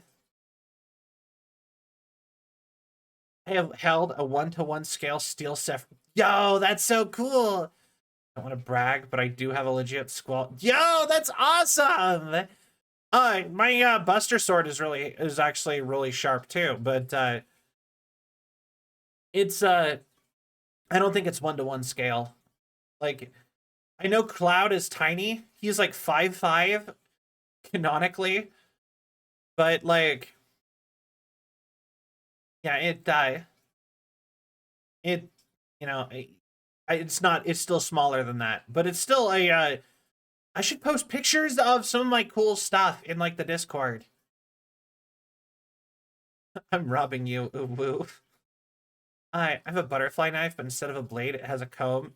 That's pretty sick, actually. I like that. I used to have a switchblade comb at one point that I thought was kind of neat. I got it at like a county fair for like a couple bucks, and you push a button and the comb like it just snapped and a comb shot out.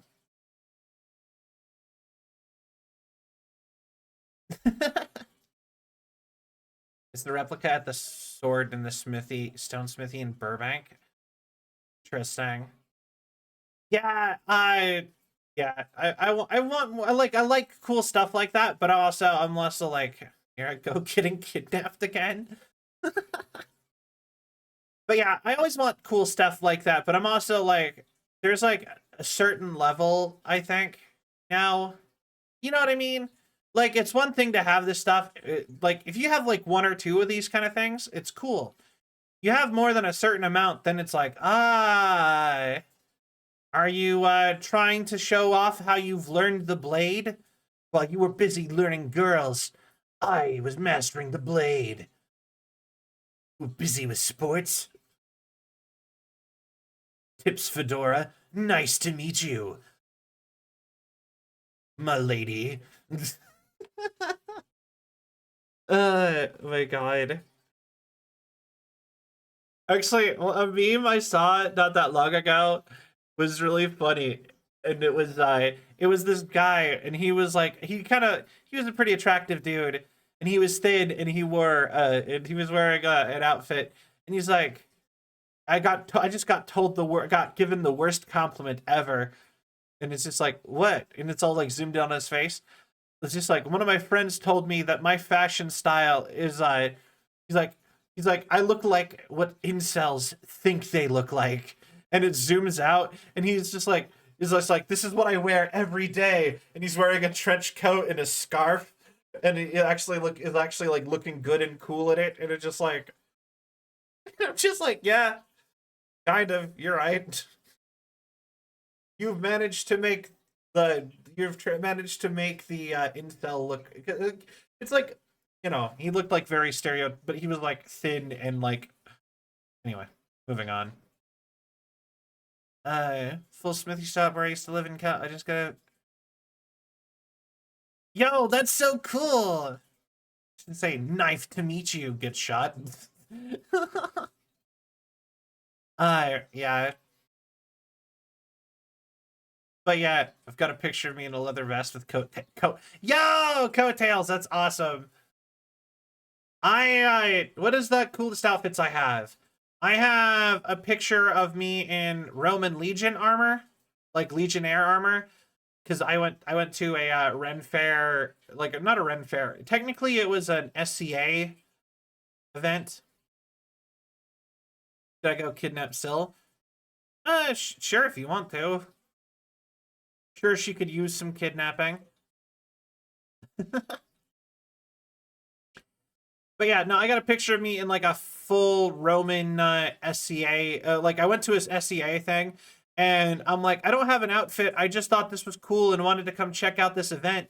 And some guy was like, just like, hold my beer. And I'm like, what? And he goes into his truck, and he's just like, here's Roman Centurion outfit. If you hang out with me, I'll let you wear it. And I'm like, you are the coolest. And then I wore a full Roman Centurion outfit, and I hung out with this guy for the entirety of an SCA event. And then I never went back. I gave him his armor back at the end of the event and was just like, that was so fun. And just never came back. And that guy probably was so sure he just sold me on joining the SCA. Why is it that every time I pop in the stream, the perv sounds like Cell. Which is funny, considering she has a girlfriend now. But, anyway. But yeah, like, what other cool pics do I have of me? Do I have any other, like, cool me in outfits, or, oh my god! Okay, guys. Hold on. You want to see me doing cool things? Pictures of Sal doing fun stuff? I got some pictures for you. Hold on, hold on. Hey, me too, but with boobs. All right, hold on. Where is it? Right here. All right, guys, here's a quick little throwback to the time that I met Doritos. Have you ever met Doritos? I got to meet Doritos.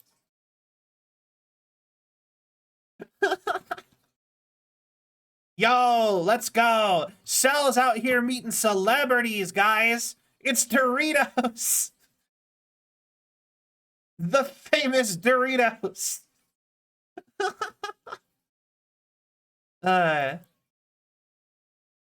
Or wait. What about, I also got to meet... How did you get a cardboard cutout made?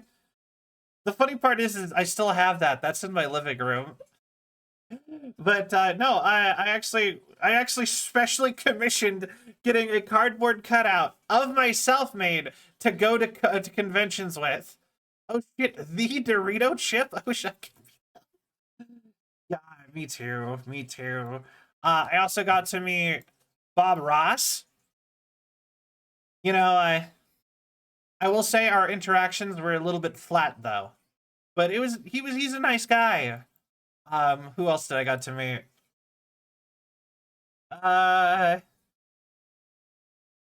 Here's a flashback to the time I got abducted by aliens.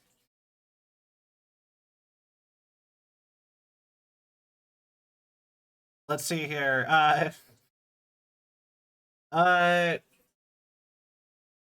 These pics are adorable. Thank you. Here is when I met Haruka Caribou. Ah! Big picture! This is a VTuber, by the way. This is one of my favorite VTubers. But... there we go.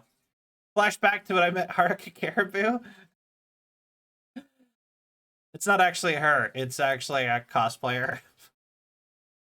What else do we got? This is me meeting Giga, also from VShojo. Haha.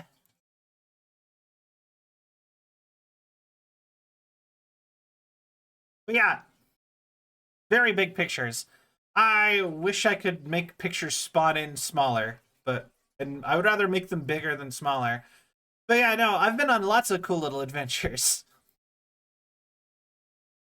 Actually, though, I will say, one of my big goals is I need to get a new cardboard cutout made relatively soon, before I start going on events, because I need to have a new thing for me to take pictures with.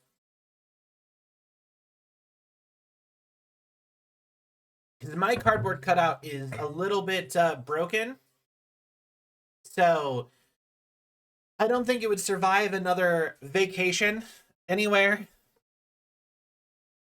And if I did, though, I kind of want to get a little acrylic one instead, maybe. And then I could just use perspective to put me in the pictures. I think that might be a better plan, personally. But I need to get the art for getting something like that made. And I would make it so that you guys can get those too if you want. I want to meet Lutens so I can duct tape them to a door and throw things at them. You know what? Yeah, sounds about right. Good, Luten's good for that kind of thing. I like to bully Luton.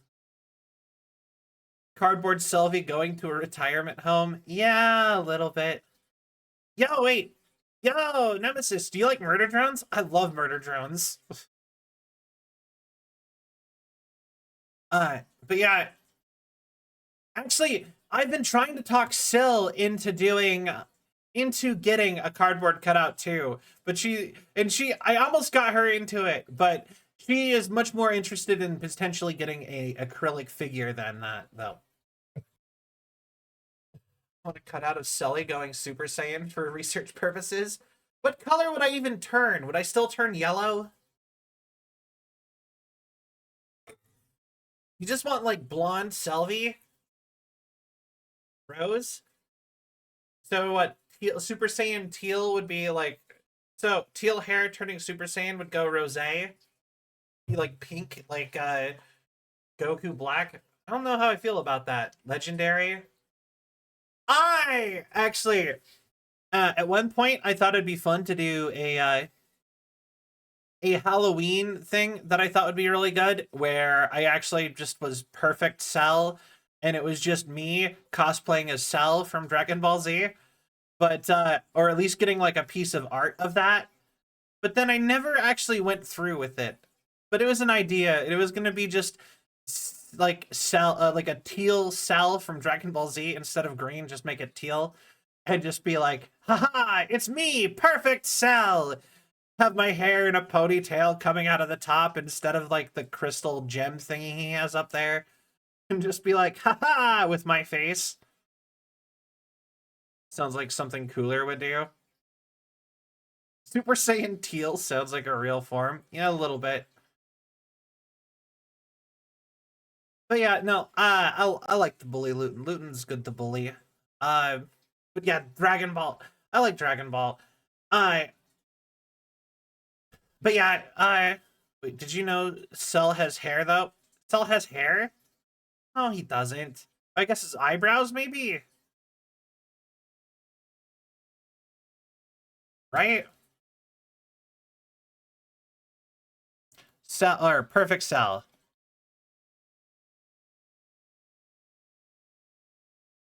No, he doesn't have eyebrows. He doesn't have, he's not wearing a helmet. It's his face. That's his head. It's attached. It's not a helmet at all. I mean, I know. I've seen the picture where he takes the helmet off, or where he takes it off and it's supposedly a helmet, but it's not a helmet. It's part of his brain. It's part of his head. What? Well, fine. Have you ever seen Vegeta with his hair shaved? That's a cursed image. What? Vegeta bald.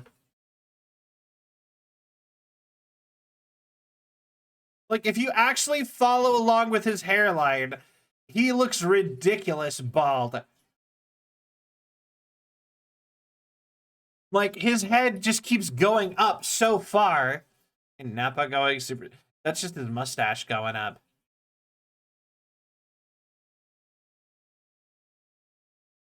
Beard just glows. That's not really cursed. That's more just kind of lame. You know what I mean?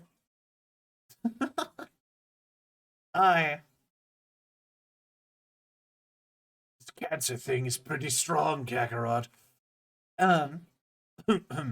Oh, wait.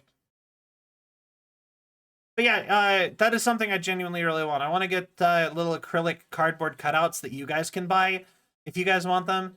And I want to use, like... And anyways, anything that's smaller and easier to carry around. Because walking around with my giant cardboard cutout self, like a Captain America shield around conventions, where I'm trying to, like, network with people, was actually kind of difficult. The thing would catch the air, and, like, if the wind started picking up, it would catch and try to, like, make me fly away.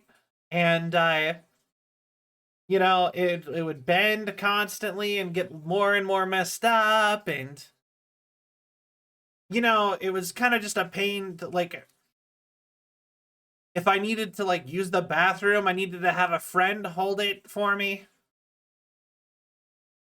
You know, not exactly the best thing to be doing.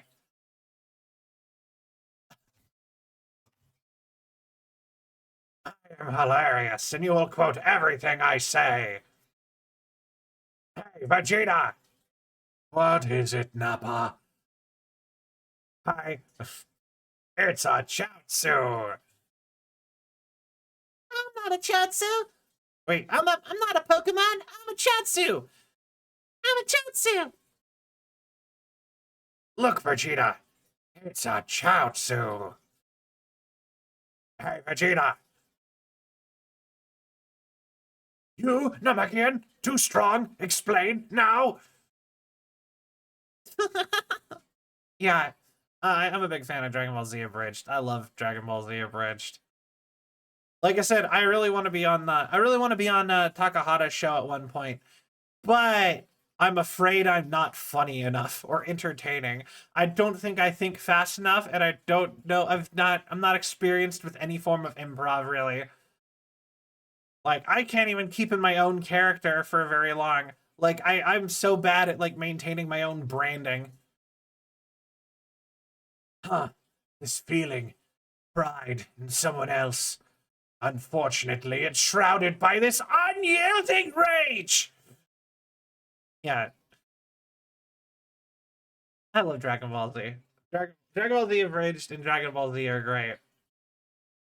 But yeah, like I said, Takahata, the voice of Perfect Cell, is a VTuber, and he has a whole show where he runs a bar, and you can go watch it, and he has other VTubers come swing by the bar, and I think that would be such a cool, like, thing to go beyond, but I don't think I'm funny enough. I feel like I would go on and I would just sit quietly in the corner and be like, haha, y'all are awesome. And then, like, you know what I mean? And then I would be sit there and be quiet and not be able to keep up with anything anyone's saying. And it'd be sad and embarrassing. But, you know, maybe one day. But yeah, one day I'll be funny enough to hang out with funny people. I say, quietly and subtly burning Syl and Pokey and pretty much all of my other friends. Oh, by the way, if all things go according to plan, sometime in the next couple days, we will be announcing our next guest for Sullivan Night. We have a new guy. We finally have some stuff figured out. We are gonna have more episodes. And once I get enough guests, I'm aiming for like 5. Once I've had 5 guests, my plan is I'm going to try to go get it made into a podcast too. So if you guys miss stream and are particularly interested in my little chats and interviews with other streamers, not even just VTubers, I'm open to other people. You want to just like hear me like talk and interview with another person one-on-one, because there's going to be a little bit of interview, a little bit of just chatting. It'll be fun. If you want to get that audio only, you'll be able to go potentially listen to it on like Spotify or something. I'm going to try to go figure out how to get that done. Get it turned into a podcast audio form. I never seen your talk show. We have it on the YouTube if you want to go watch we've only had 1 episode so far, which is Syl, but upcoming episodes in our testing phases, I can confirm some guests that are coming up. Like, we are going to have Pokey and Novella and Bongo and Luton, and I got another person to agree to it, but it's been a while since she agreed, so I'm not going to actually like name drop. I'm just going to assume that she's pretty promising for getting to agree. I wanted to test and make sure everything was working well with friends before I moved on to people I don't know as well. Even though I would say she's my friend too, but like, you know what I mean? Close friends versus stepping away, because I don't want to make somebody who I'm happy to make Syl sit through like tests, but in testing and some trial and error, or Pokey or so on. But I'm less willing to do that with people who I don't hang out with constantly. We've had 1 so far with Syl, then the holidays happened. So yeah, exactly. We only got the 1 so far. I've been on a VTuber show 1 time because I won the raffle. I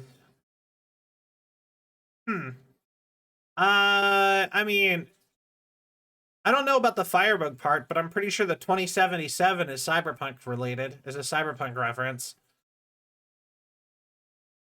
But yeah, no, I mean, I think a lot of people just make their names up on the spot, and it's not usually that deep. My name has sort of a little bit of a deeper meaning to it, and I've talked about it on stream before, but it's mostly just me reusing my attempt at a game company's name. I mean, I am Combat Unit 31 of the Vion Corp, thus Cell Vion. Haha. Part of the Rainbow 38 idol and combat group meant for basically becoming both superheroes and idol celebrities in V City. Haha. One of my big actual goals is to actually get like a lore comic made. I'm gonna make a lore comic, and then I want to get it like lightly animated, like an animatic, as a lore video that people can go watch, because mostly because I can't afford to properly animate it, but also because but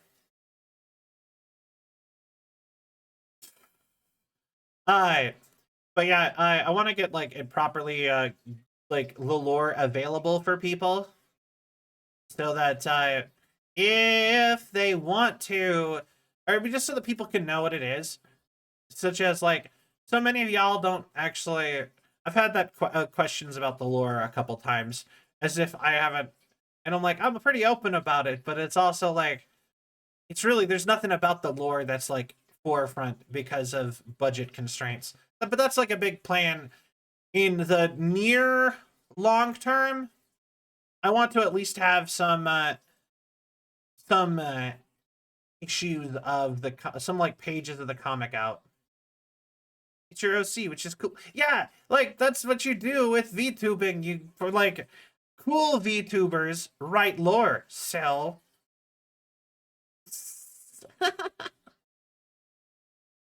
It's so much cooler when you can actually, when you have like a story ongoing. I think that stuff's so cool.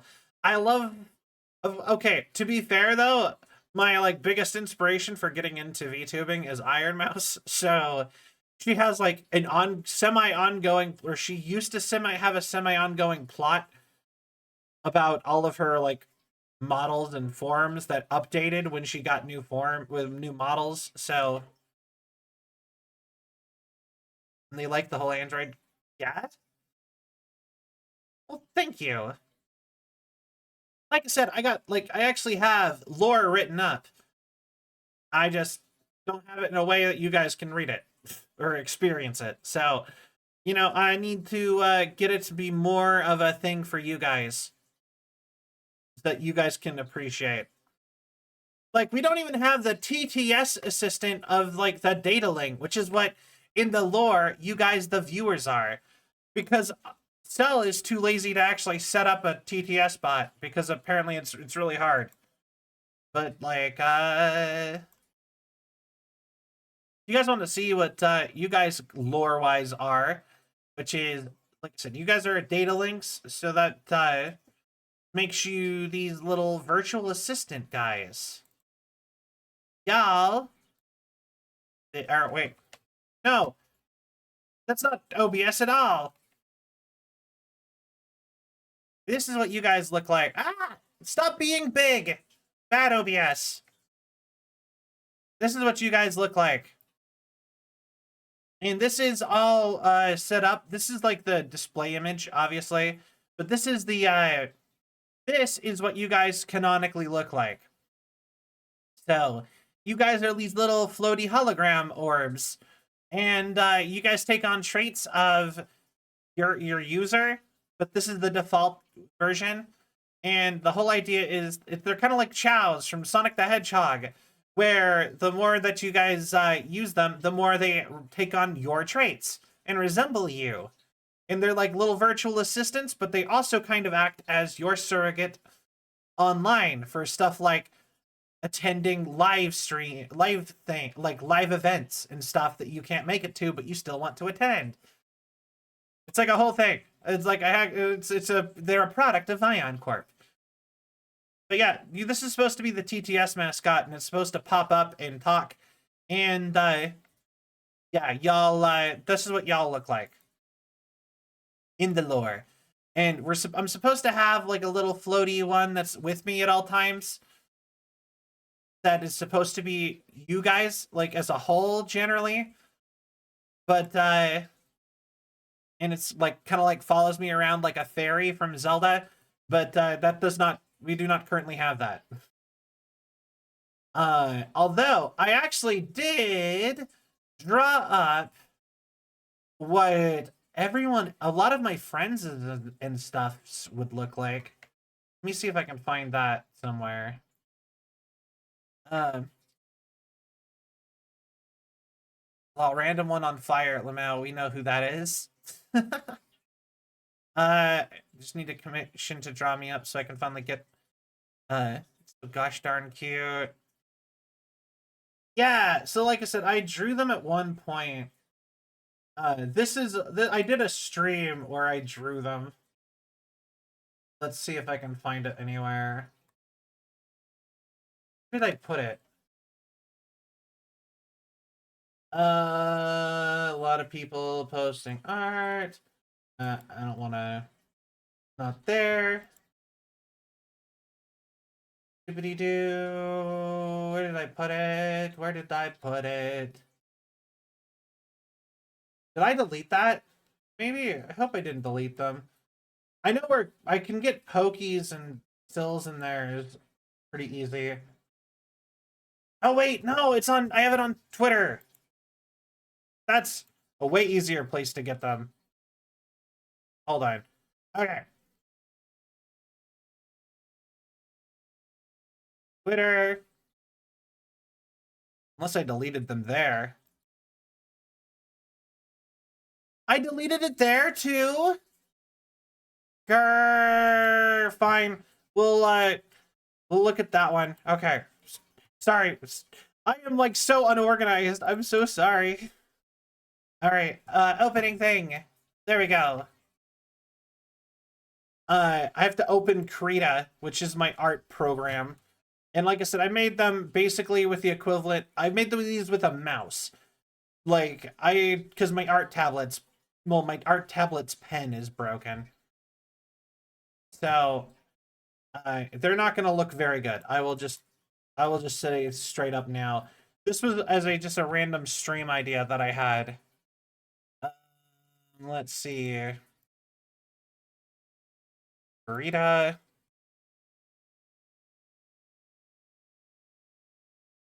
Okay.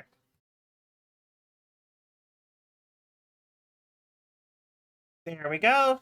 And visible. Oh, wait. Visible. God, I hate that that pops up every single time. Okay. And let me go to the side here. Okay. So, to just quickly go through these. We got me. You got Sil. Oh, wait. Is it not actually zooming in and or out? God dang it. This is so jank. Grr. Anyway, how about now? Does this now work?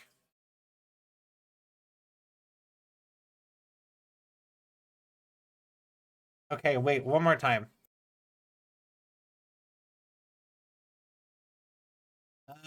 Properties. How do I refresh the source? Wait, I used to know how to do that. Wait, properties.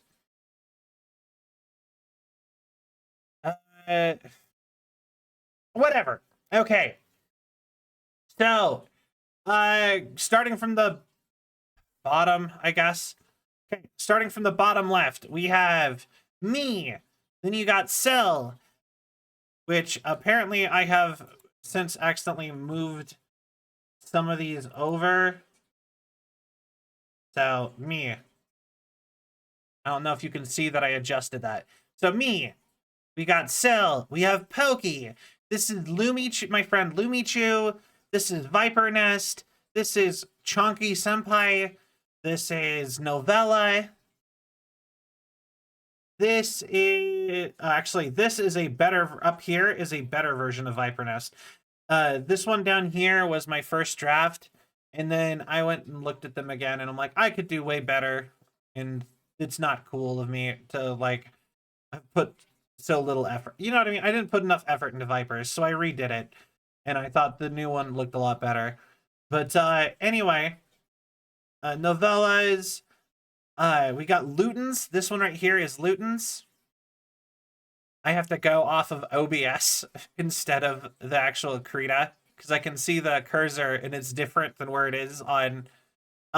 This is Nade, my friend who did the art for my model. Yeah, the new one. The new one is up top. This is the new Viper one. I don't know how to make it so you guys can see it properly. But anyway, this is Nade. Yeah, this is Nade right here. The artist for my model. They're really cool. You should go check them out. This is Zira. This is Yarny. This is Keelie. This is Bongo. This is Rosie Ocean. This is The Last Seahorse. Oh Girls, Fire Bun Bun, Puck, Oni Ju, Shiri Bun, my friend Vax, Lola Hex, one of our mods here, and then you have my friend Happy Mask, my friend Umbra, and my friend Petrus. But yeah, that is our hi Zevite. Of the look of, it was pretty quick to tell who was who. Yeah, like I said, that was kind of like the idea, is it was supposed to be like it takes on little traits of you, is the idea. So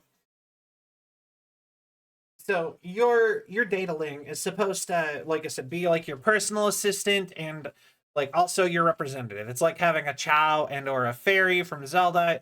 They take on your traits. They look like you. They act kind of like you. They are both like they're like your personal assistant, but also you. It's complicated, I guess, maybe.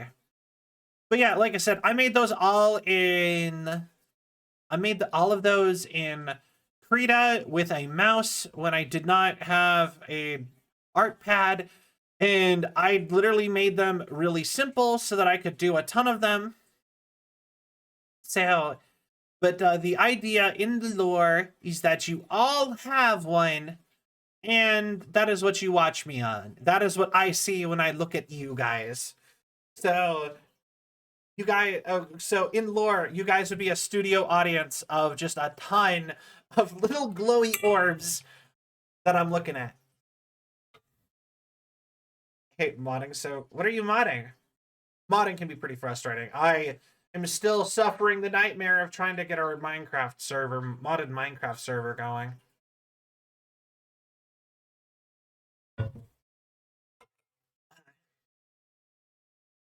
Slime Rancher 2, nice.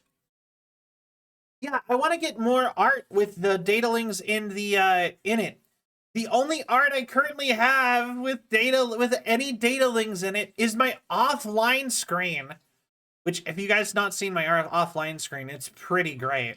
I love it. My friend Happy from the datalings actually was the one who did it. I can show you guys a picture of that. Pretty sure. Here we go.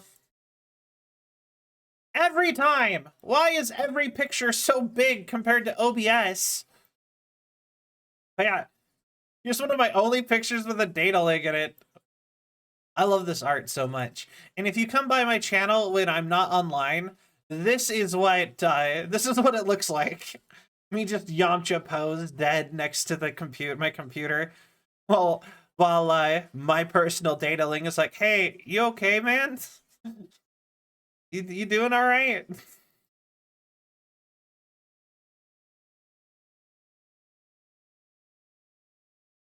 Need some coffee? How long was the stream?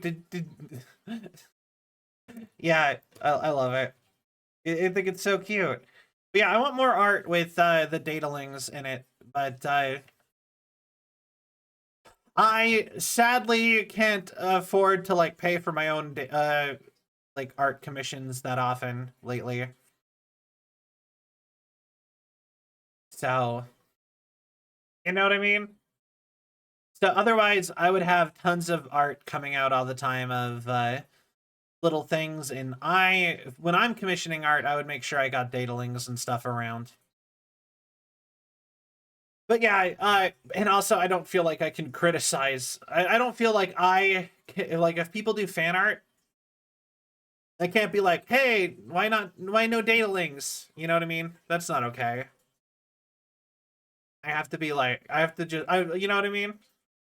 I can't tell people to do fan art that way right now, but I'm not sure it's a tired headache or dehydrated headache. Well, the easiest solution is to go drink some water and see if it gets better, I would assume. Thank you for the care package. I will do that. Haha, I fixed it. Woo! Way to go, bug. Alright. Posture check. Stretchy stretch. Yeah. Alright. And hydrate.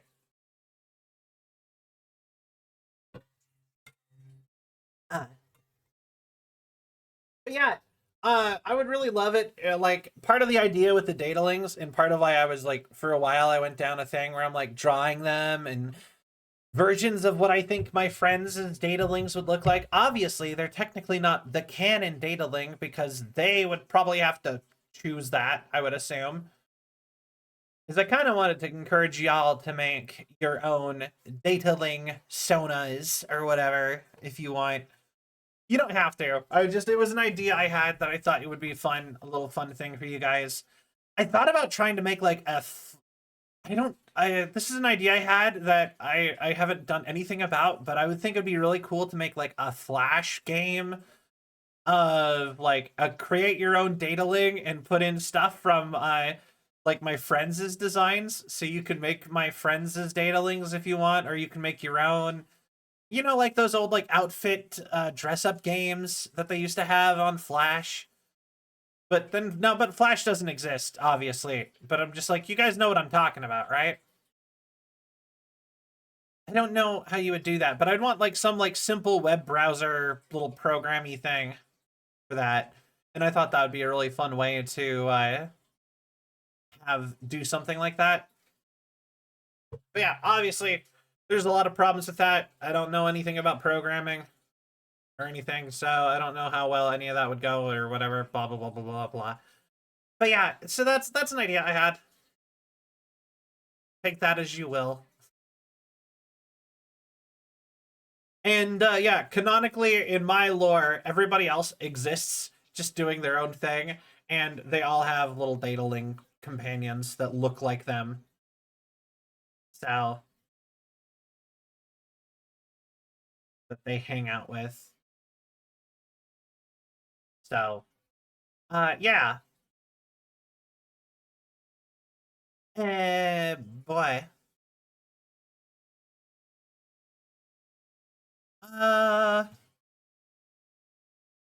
Yo, I hate it in conversation when, I hate it in conversation when, like, you get to a natural conclusion and you don't have something else to transition to, and you're like, oh now what?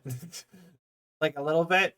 It's like, oh, that's always a little bit rough from Unstream. I'm just like, oh no, conversation hasn't continued. Conversation died. It's my fault. I killed it. The conversation. It's over. Anyway, bro, I got home from school today and I just collapsed into bed because I feel that.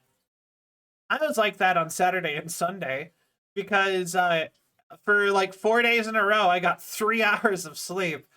I've been so used to going to bed at like 3 or 4 in the morning that when I was having to wake up at 4 in the morning to get ready to go to the day job.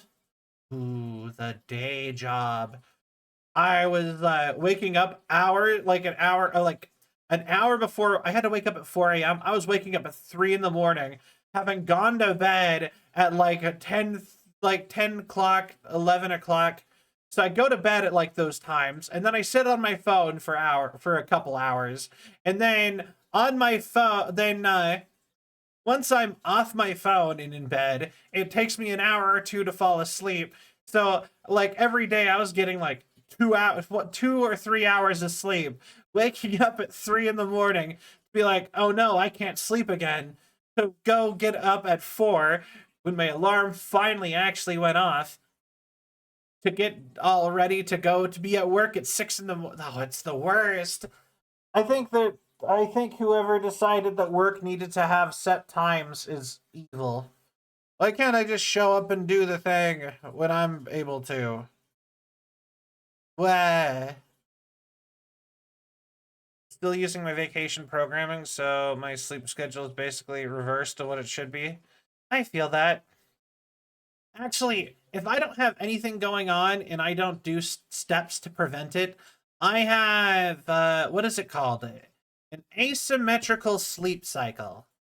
There's another health problem, potentially, for Cell, canonically, you guys can be aware of. And essentially, it means my circadian rhythm is not the normal amount. Mine is longer. So I will constantly be shifting forward in time of when, if I try to go to sleep by what my body demands, I will constantly be sliding forward. You know, if I go to bed when I'm tired and just wake up naturally, like, I will go to bed like an hour later every single day until I've flipped around the whole thing or whatever. Wow, I got approved for over 20 hours of, oh, yo, nice. At least you got a, you know, I've actually never got approved for overtime at any day job I've any job I've ever actually had. Like, even if I worked overtime, they never gave it to me. Like, they never didn't. And if they did, I've even had jobs be like, hey, so we're going to need you to work for 3 hours without being clocked in. Why? Because you can't have overtime, but we need you here. And then it'd be like, I'm not clocking in. And they'd be like, but we need you. You're going to, you might have to lose your job if you don't work it. And I'm like, then I guess I'm fired? That sucks. And they'd be like, did you get yes? Why? They'd be all up. Anyway, I literally have lost a job doing that. But I guess I'm fired? I'm not working for not pay. I do that too, but it's less extreme. It's like every night I slowly get to sleep 10 minutes later. Yeah, I literally have to, like, if I don't set alarms for me, I'm constantly shifting forward. The only way I can actually, so yeah, my body naturally wants to be awake for like 18 hours and then sleep for 10 hours. And or something like that. And it's just like, that's not how long days are, Cell. So it's like, instead it's just like, it's just like, I have to set an alarm and cut myself off and regulate how long I sleep. Otherwise it gets ridiculous. And I'm like going to bed at 2 in the afternoon and waking up at like 6 in the morning, and you know what I mean? Or whatever. Probably should not get that much sleep. 16 hours of sleep. Ooh, 16 hours. Let's go. During summer break, I was basically waking up at 6 p.m. and going to sleep at 8 a.m. I mean, fair. Whatever gets you there, I guess. Like I said, I think it's so dumb that we've just decided when, like, working and life hours are. Why can't everything be semi 24 hours? Like, most jobs I've had, I don't actually really need to talk to another person unless they're a customer. So, like, why don't you just let me be open? Why don't you just, like, yeah, restaurant, why don't you just be open? I'll work graveyard. I don't care. You know what I mean? Oh, and it's the worst when they're just like, yeah, banks decided that you have to be up at 4, or like, you have to be up before noon to go and use this facility. And it's just like, who decided that banks should only be open during the hours most people are awake or working? That's so dumb. I don't know. Like, I could go on and on about that. I will say, though, if you work graveyards, the best places you can live is the desert. Because, you know, you get to wake up when everything gets cool, like temperature-wise, sleep through the hot part of the day when nobody wants to be awake and or out doing anything. Just be in your house when it's all nice and air-conditioned. Go out when it's cold and just be like, or when it's like cool and be like, all right, get to actually enjoy your day. So happy I really need to go to the bank. I hate waking up at normal human hours. I agree. The world is based around when the sun is up because having lights on used to be hella expensive. Yeah, but it's not anymore. Make everything 24 hours. Humans aren't actually built to have, like, a morning schedule. We're actually built to have varying sleep schedules and sleep whatevers so that we always have somebody awake in the society or whatever to watch out for things like saber-toothed tigers and bears and stuff. Dire wolves. You know what I mean? Humans are built incorrectly. Yeah, we made them incorrect as a joke. We taught them incorrectly as a joke. You get a bonus point if you know what movie I'm referencing. We're not in medieval times anymore, Gertrude. Let me sleep through the day without being called lazy. Exactly! I think everything should be 24 hours. Not everything should be 24 hours. I can understand, like, if you're a sole proprietor of a restaurant or something and your waking hours are like, I wake up at 8 a.m. and I go to bed at 9 p.m. or whatever. You don't have to stay up. But I feel like big chains and, like, major businesses should just need to, like, stuff like banks should just have a night shift and be 24/7. Grocery stores, convenience stores, anything like that should just be open all the time. Never close. It shouldn't close. Just have somebody be in there doing something. You know what I mean? It's not that hard. Guy. Built them incorrectly for a joke, and we forgot to make them correctly again. I mean, technically we are made correctly for humans, but, like, I don't know. I hate that, like, society seems very intent on making humans fit into, like, humans, the square peg, or they're trying to fit us into the round hole all the time. Or, no, hold on, what's a better the triangle goes in the square hole. Yeah, we're triangles fitting into the square hole, and it would be so much nicer if we just put this triangle in the triangle hole. Goes in the square hole. I like that lady and the fact that she can't actually escape that joke. I don't know why. I've been watching that lady's doing that reaction, those TikToks for over a year, for a year or two now, and it's still funny to me that she just keeps getting sent more and more TikToks of people doing "it goes in the square hole" jokes to her, and she's just like, I hate it, and I just love it. I love her so much. It's so funny. It never gets old. Of course, I don't get them that often, so I mean, anyway. I think everyone likes to wake up at the crack of dawn. Nobody likes waking up early. Waking up early is like the worst thing ever. Put too much soy sauce in my chicken yesterday and my tongue can still feel it. I don't think you should feel soy sauce on your tongue like that. I don't, whatever, I think that, I would be concerned about that. Yeah, it goes in the square hole. But yeah, I hate waking up early. It is literally the worst. Nothing ruins my day like waking up. That sounds like depression. Nothing ruins my day like getting woken up. There we go. Nothing ruins my day like getting woken up. If I get to just wake up, that's fine. If I wake up, it's fine. Hell, if anything, I'm more productive at night. Going to sleep, that's heavenly when nothing's going on. No, my body actively hates sleep. Like, my brain is like, okay, we should sleep now, and my body's like, but we have, or actually, technically, my body wants sleep. My brain hates sleep.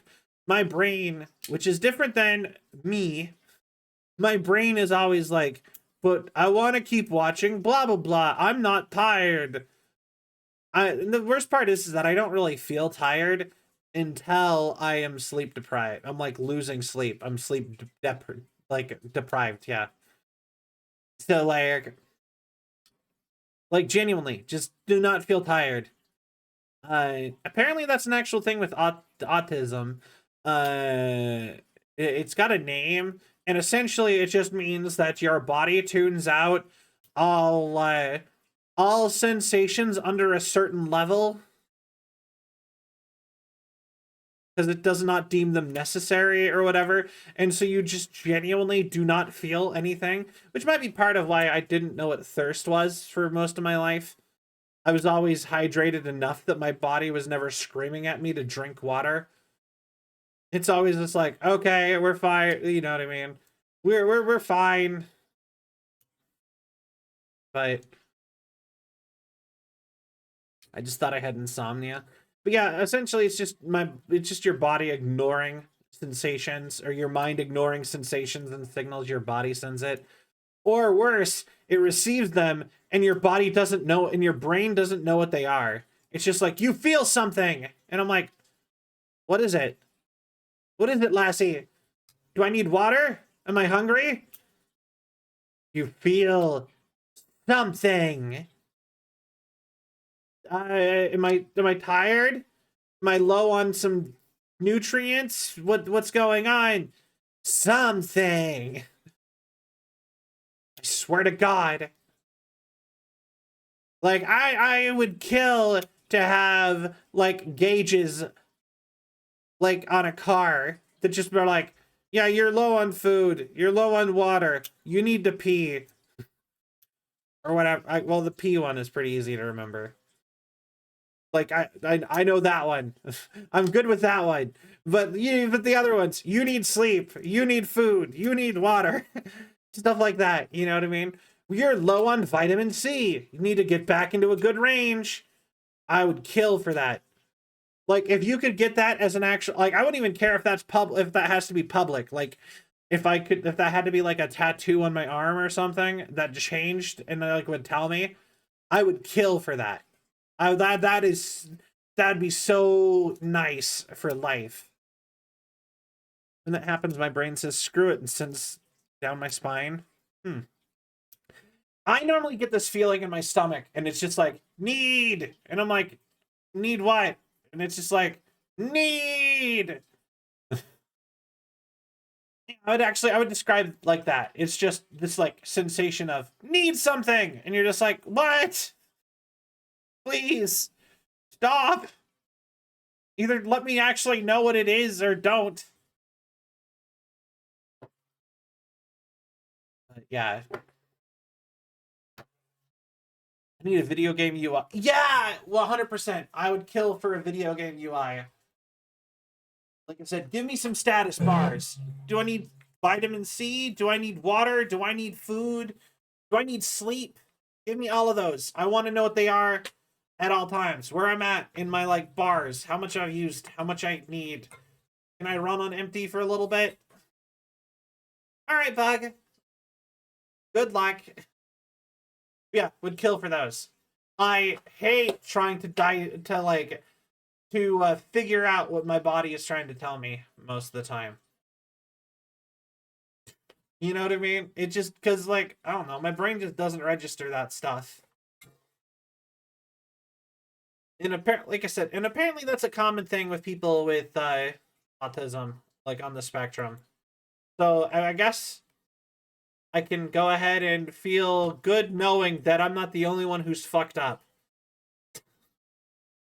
Who is who, like, if they don't actively manually remember that water is an important thing to have in their body, will dehydrate themselves and die with full access to water.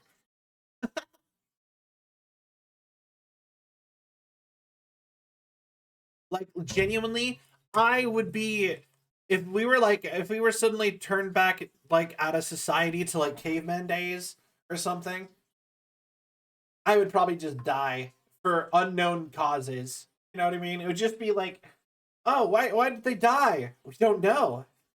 He just kept doing things and never drank water or something. You know what I mean? Just, dang, you're still streaming? I haven't even hit 3 hours yet. Also, hi, Motherly. Why? Did you guys need something?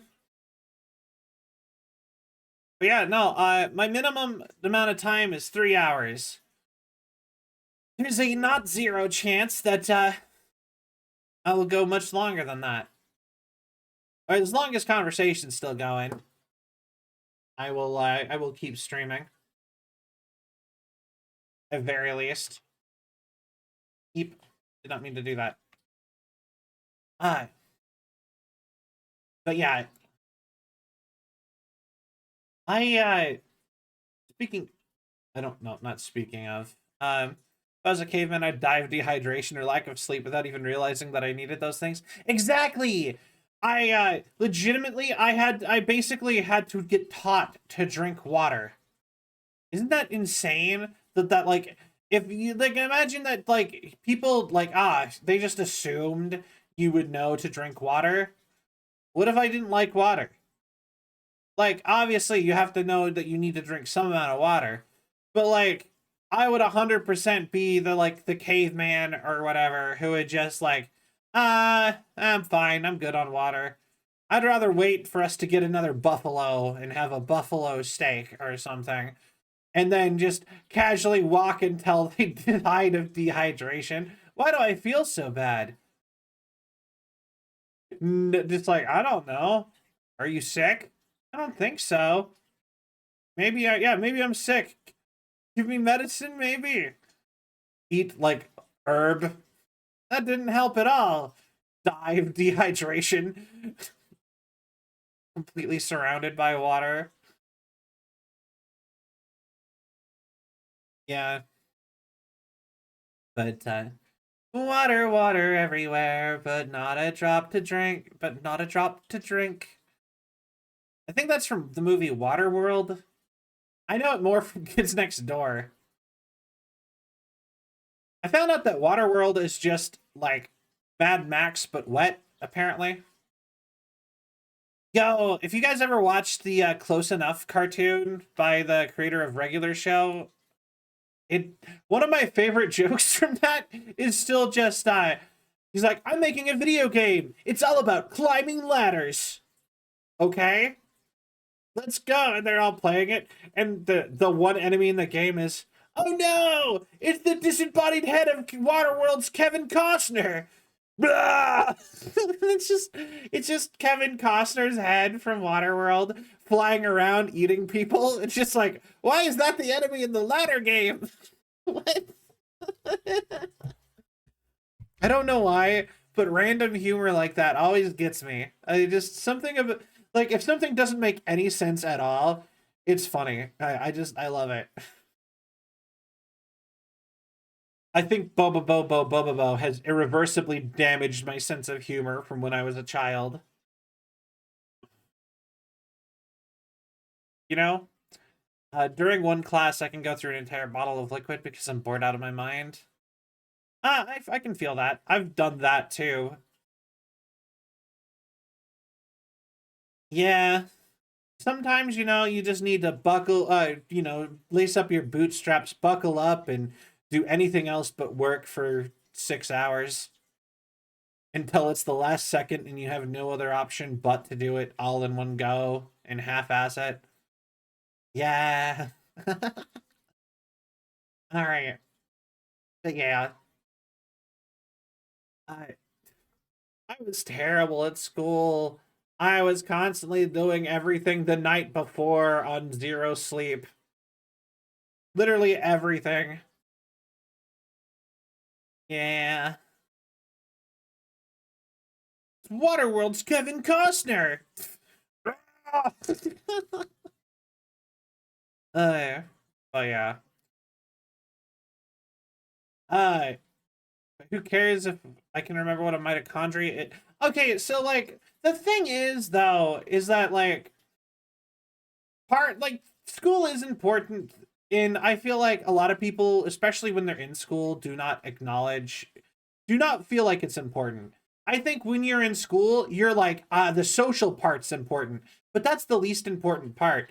You don't generally, I don't think most people talk to anyone from high school after high school. I think less so than for college. I think more people continue to interact with their college friends after college than people who were friends in high school continued talking and hanging out with their friends from high school.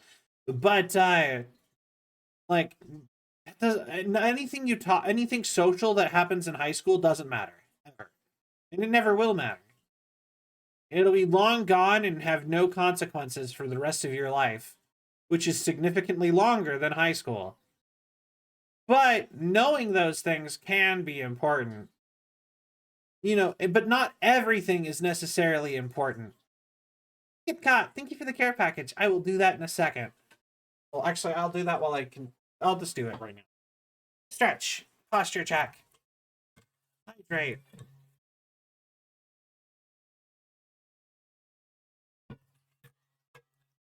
The social part is mostly just so people like me who don't go outside unless it's make friends that they know IRL. I mean, the thing is that the social part of it, it is important for people to get some social development by being forced to interact with a lot of people. That's how you prevent, if you've ever known a homeschooled kid, like when you were in school where they're a little bit off on everything and they just kind of don't know how to interact with other people, that prevents that. People need to have a baseline of interacting with other human beings to not be off-putting. Or, you know what I mean? Not to have some of those issues. Not be off-putting is a little bit harsh. That's not quite the right.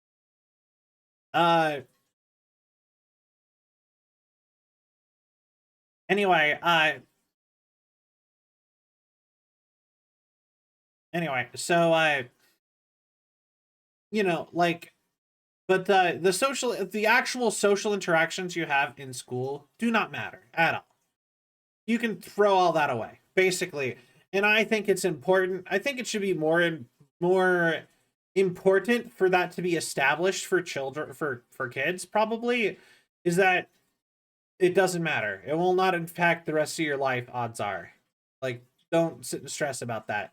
What is actually important is knowing some level of school. And I think a lot of school should probably do a better job of putting a little bit more relevant info to children.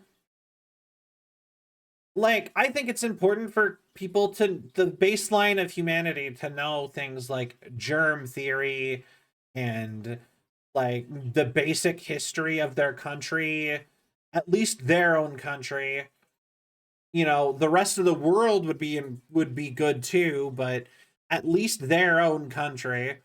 You should probably know you should probably know math to a certain extent.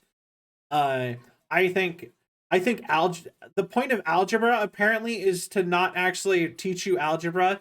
It's to teach you the kind of problem solving skills that are required for algebra. Like, apparently you don't use algebra really in your day-to-day life. Not directly. You use it indirectly a lot. Like the very concept of solve for X. I use that all the time. I don't even think of it as algebra, but I basically do that. You know, and it's a thing that it is important to be taught. But like, and then like, obviously reading some literacy, like some literacy, and honestly, we need to up our media literacy, especially. Way too many people are terrible at understanding what any sort of media is trying to say, especially art. Media literacy is so bad. Everyone needs to really work on that and like be able to dissect like messages and stuff from the things that they watch and read and whatever, especially if it's art. Just being able to understand the story, what like the things they're getting told, because way too many people are like, just like the people who watch Star Trek and be like, it's a very humanity fuck yeah kind of story, and it's like it's not at all. You know, stuff like that. You know what I mean? You didn't get Star Trek. You know what I mean? But that's why I'm a big advocate as far as education goes. I think we should actually like walk people through like a lot more practical things, like more hands-on stuff. Like I actually think that a required thing should be, we should actually learn, what did I call it? I called it like humanity technologies or something like that. Basically, like, do you know what like the basic material, how the basic materials in your life are made out of, or made? Like I think the average person can look at like something like wood and get the basic gist of it. Like, okay, wood, you carve it into you cut it down, you carve it either into the shape that you want or into parts of the shape that you want, and then you nail it together, and then you put an oil of some, or like a liquid of, or an oil or something of some sort on it so that it doesn't rot. Cool, you learned it. But then like, and maybe somebody would know, maybe the average person knows how like ceramics are made. You shape clay and you bake it.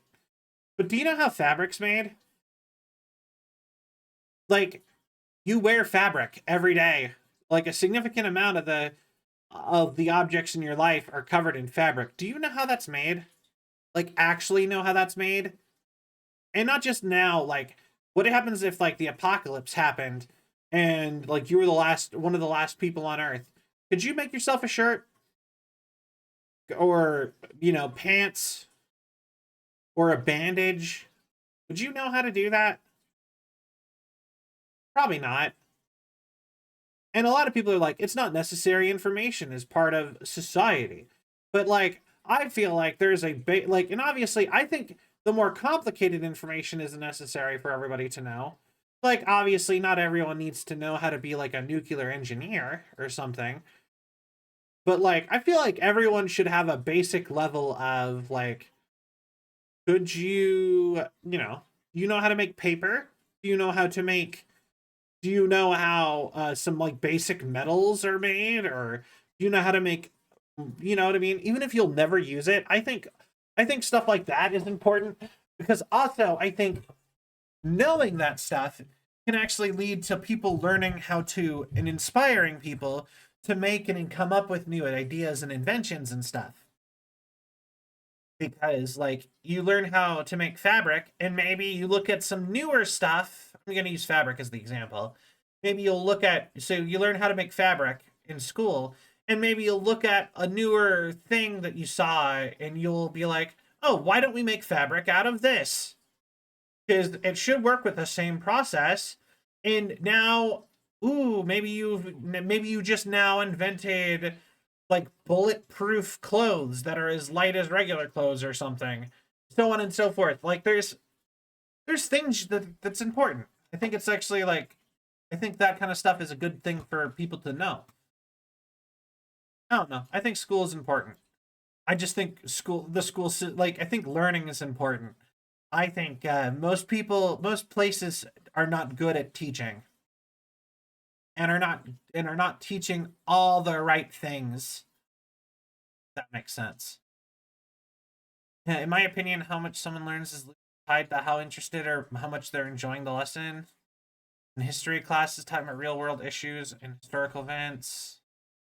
Actually, yeah, I agree with that a lot.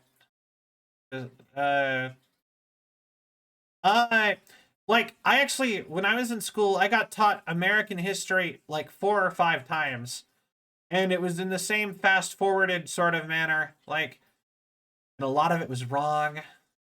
I learned that more later in my life.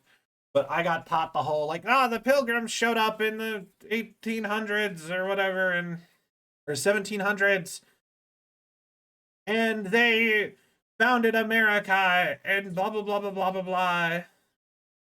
And then they skipped over most of the wars and stuff, and like then the Civil War happened, Abraham Lincoln, and then blah blah blah blah blah blah. The World Wars happened, blah blah blah blah blah. Now, and that was like how it worked basically.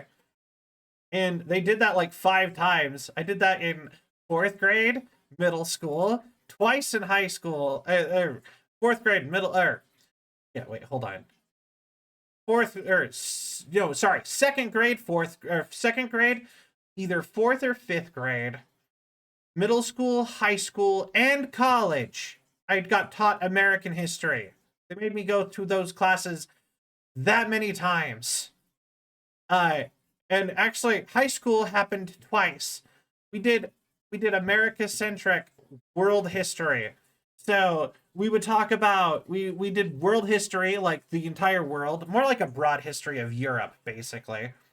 So just like European history, all the way up until America was founded. And then it's like, just America history.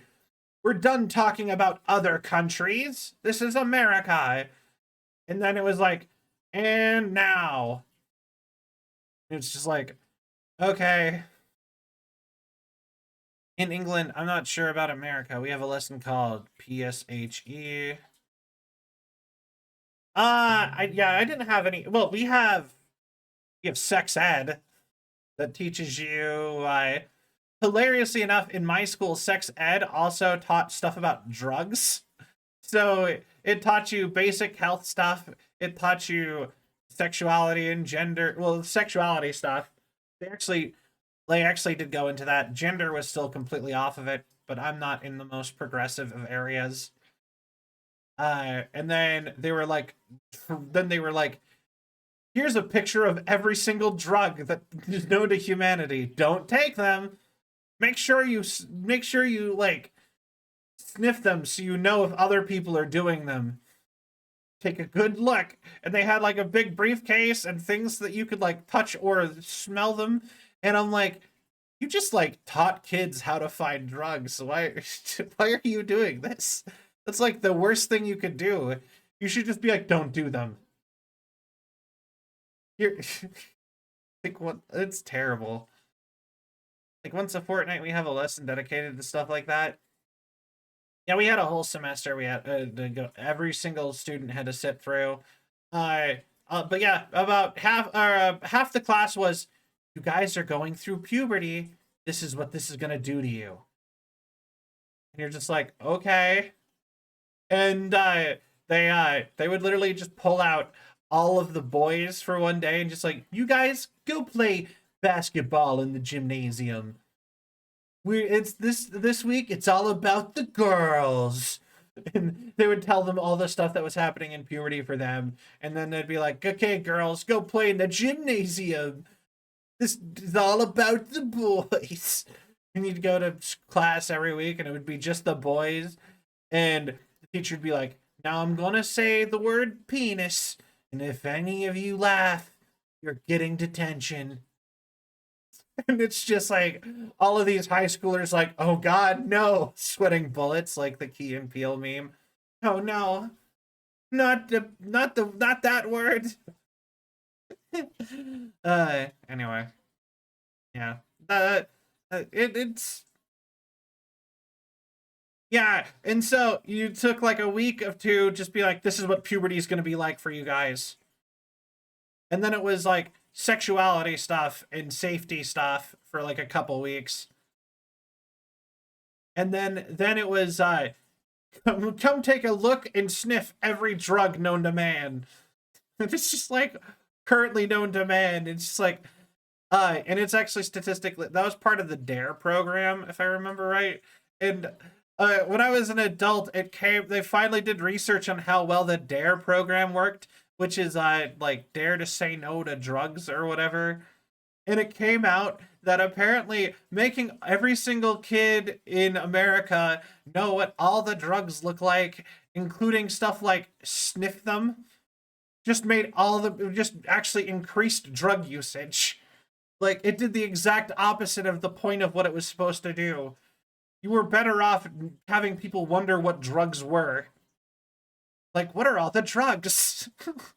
What are all the drugs? Like, apparently, people don't actually jump to the super dangerous ones if they don't know what they are. Good job, program. But taste too, why don't you? Yeah, like, I was just like, that's just insane to me. Like, in school, they were like, this is weed, smell it. Okay. Now, if you ever smell that, leave. Do not stick around. Bad stuff is happening. Okay. But weed does this, and this thing to your mind. And it can do, but it's a gateway drug, and it'll make you want to do this drug. This is cocaine. You know, stick your finger in it. How do you get? It's like, okay. No, actually, they didn't actually. They didn't make us touch anything. They would just hold it out or be like, "Look at this. This is this drug." But yeah, I don't know how long that program is going on. I just know that I was still in school when it was still going on, and in like 2015 or 16, they finally like had the DARE program people gather up all the research about like how it worked, and they're like, "How well did DARE work?" And they're like, "Yeah, no, we increased drug usage by like 200% in America."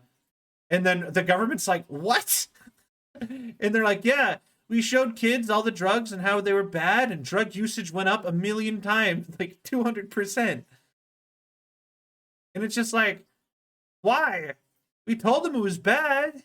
We also told them what every single drug did, what it looked like, and how to identify it.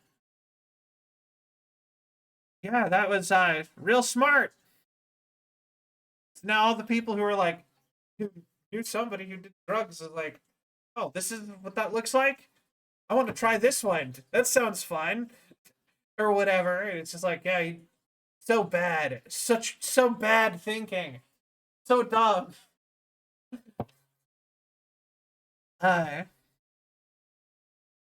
Kids how to find the good shit. Yeah, exactly. Yeah, exactly. Like, that's just so funny to me. Like, oh. Thank you. I always forget that you guys can see my cursor if it's over, if the app is my top program. Anyway. But yeah, yeah, it's just funny. I like everything about that is funny. School was crazy and very not always the most thought out thing. Documentary about someone dying, another one getting sent to the ER after. It sounds about right. That shit, and the teachers were all. Yeah, it sounds about right. Pulling a cursor from under your armpit like a magician. Is this your cursor? But yeah, yeah. What were we talking about to get on this subject?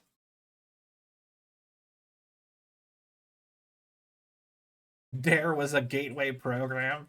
Yeah, you'll be in a lot of programs, but your first one will be in the DARE program. It's a gateway program. It'll get you used to being in these sort of programs. There'll be a lot of them. You'll be stuck to sitting through in your life.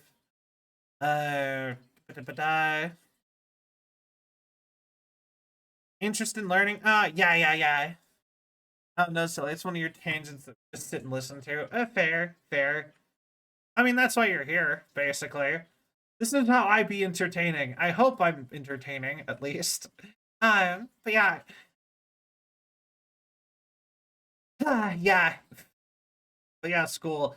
They also, like, sometimes, the funny part is that, it wasn't all, like, we also had, like, physical ed, and that was supposed to teach you how to, they didn't actually teach you, they were supposed to teach you how to be physically healthy. It did not.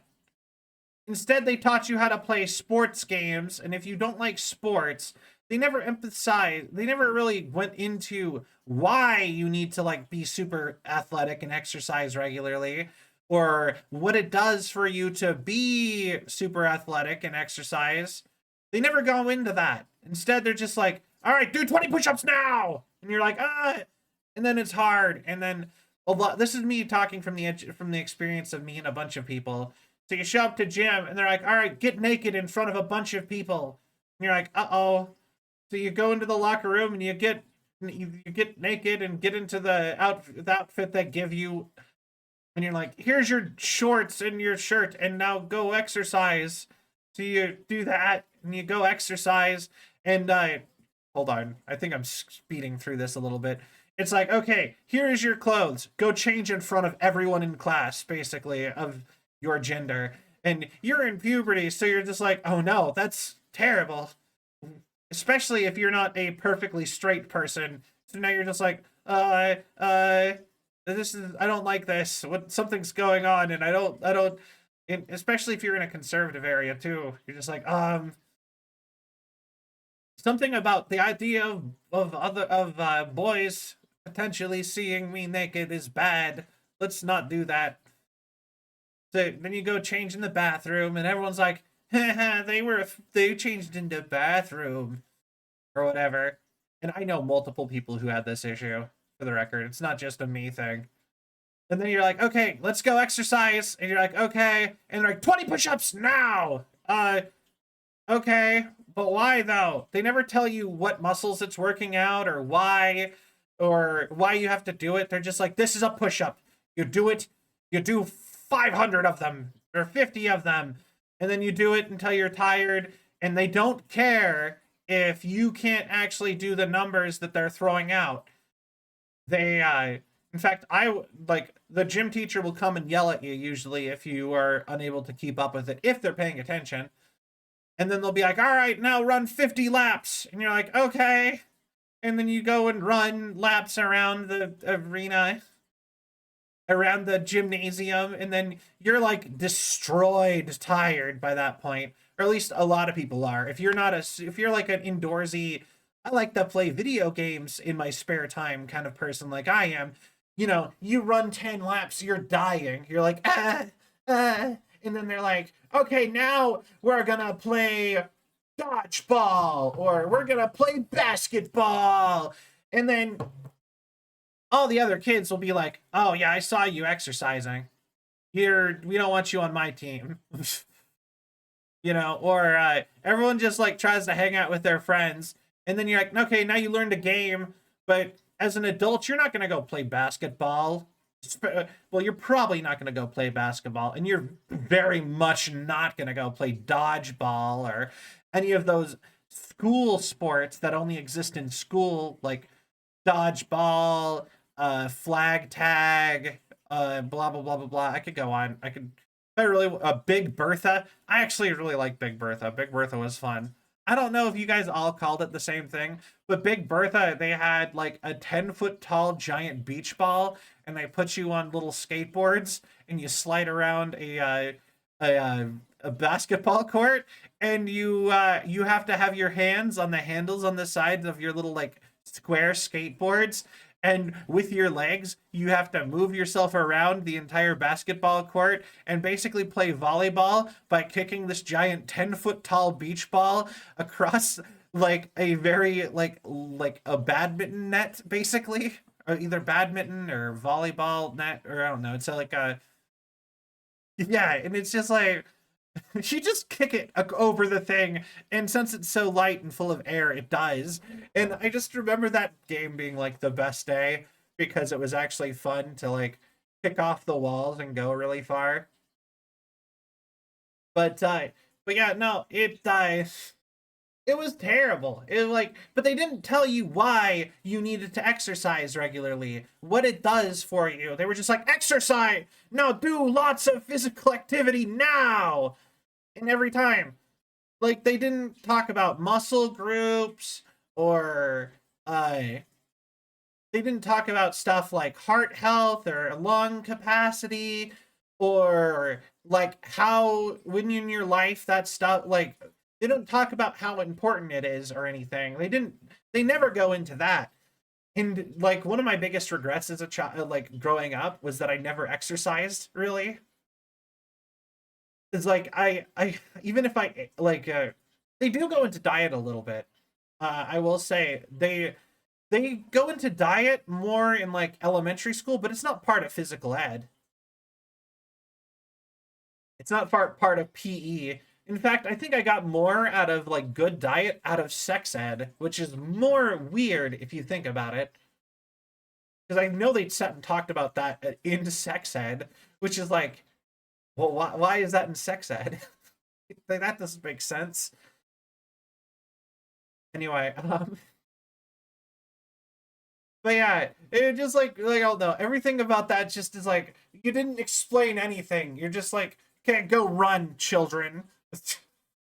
And it felt more like PE to me always felt more like a punishment than like a class. There was no learning to be done.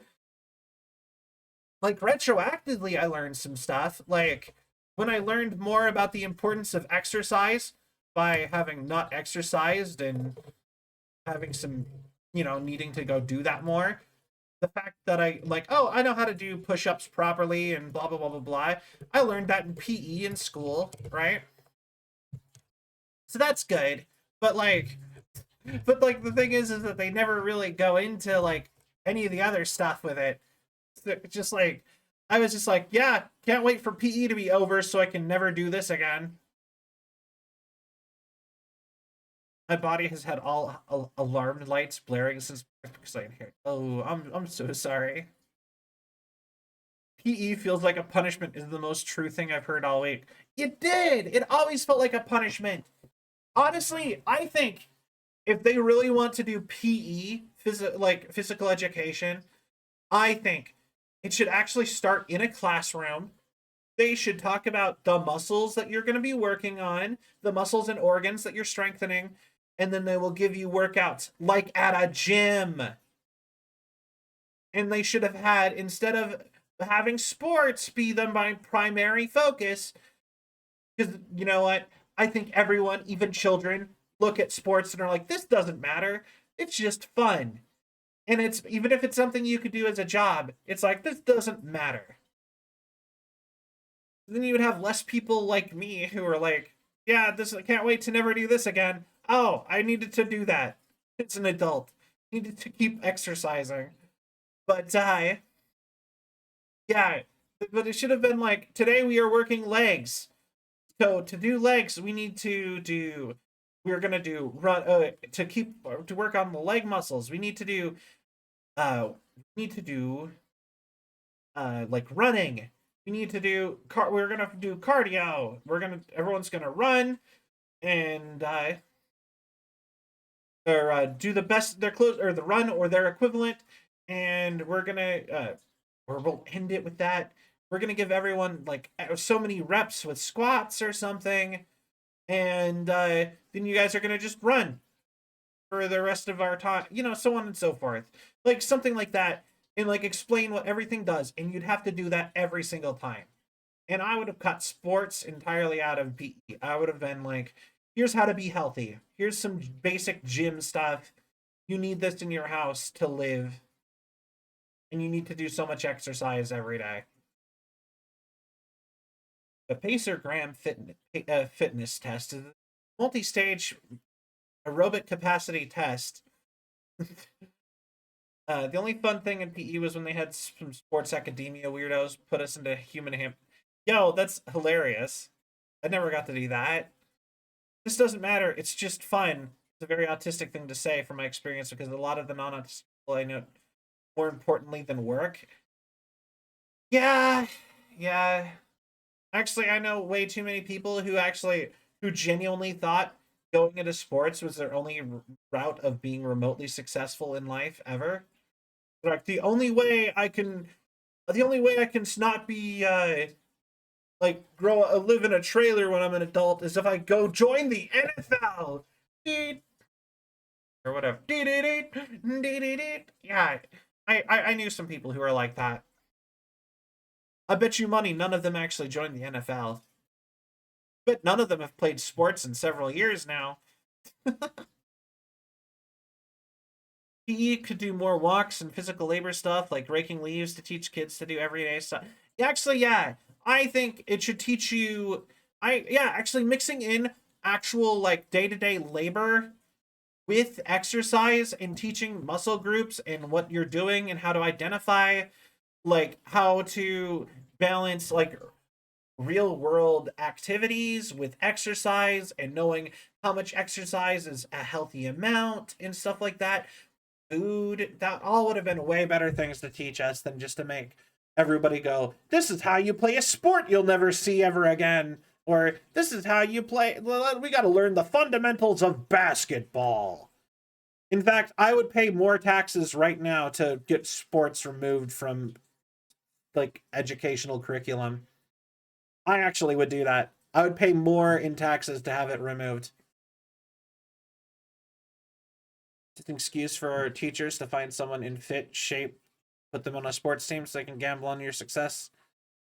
Yeah, the thing is that I don't think PE gym teachers even do that. I think they do. I think the reason they funnel people into sports is, well, also it's because they try to like make money and stuff off of sports, even high schools. Yeah, but like I said, it would have been so much better if it focused more on an individualistic, like, here's how to be exercise in your day-to-day life to be healthy. Here's how much every day, you should start your day off running this much, and you should do these kind of exercises in your day-to-day to stay healthy. Should have been that, and have a basic level of that, and actually, I would have even accepted it being every single day, because I didn't have gym every day. I had it every other day. And it would have just been like, okay, class, today we are all going to start our day off with a light jog of 2 laps around the school. You know? Or something like that. I just start or like aerobics, like at like Japanese workplaces, where everybody, before they go into work, everyone does like the radio aerobics or whatever outside. You know what I mean?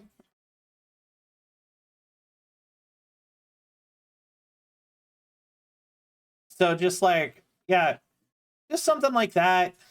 I think, not to sound too weeby, but I actually think there's a lot of stuff Japan does in school better. Obviously, they put too much pressure on test scores and all this other stuff. But like they do some other things that I think they do better is all sports and clubs have to get their own funding. You actually have to raise your own funding. Like if you are a sports team and you have a game with another sports team, you have to raise the money to get there, to have everything to do with that sports team, to that sports event. Every single student has to clean their classroom and take turns as classes, cleaning all the public spaces, and also making lunch.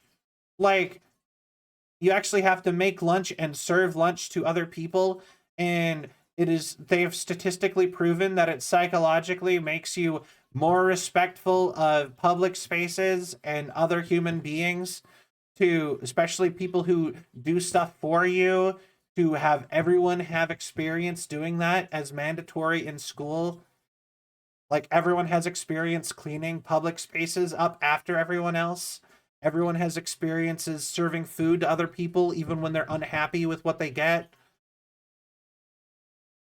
Everything that's required, and it makes everybody more respectful of each other and stuff like that. And it's just like there's improvements and better things that they do, and there's some other places that do it too, but I know the most about Japan.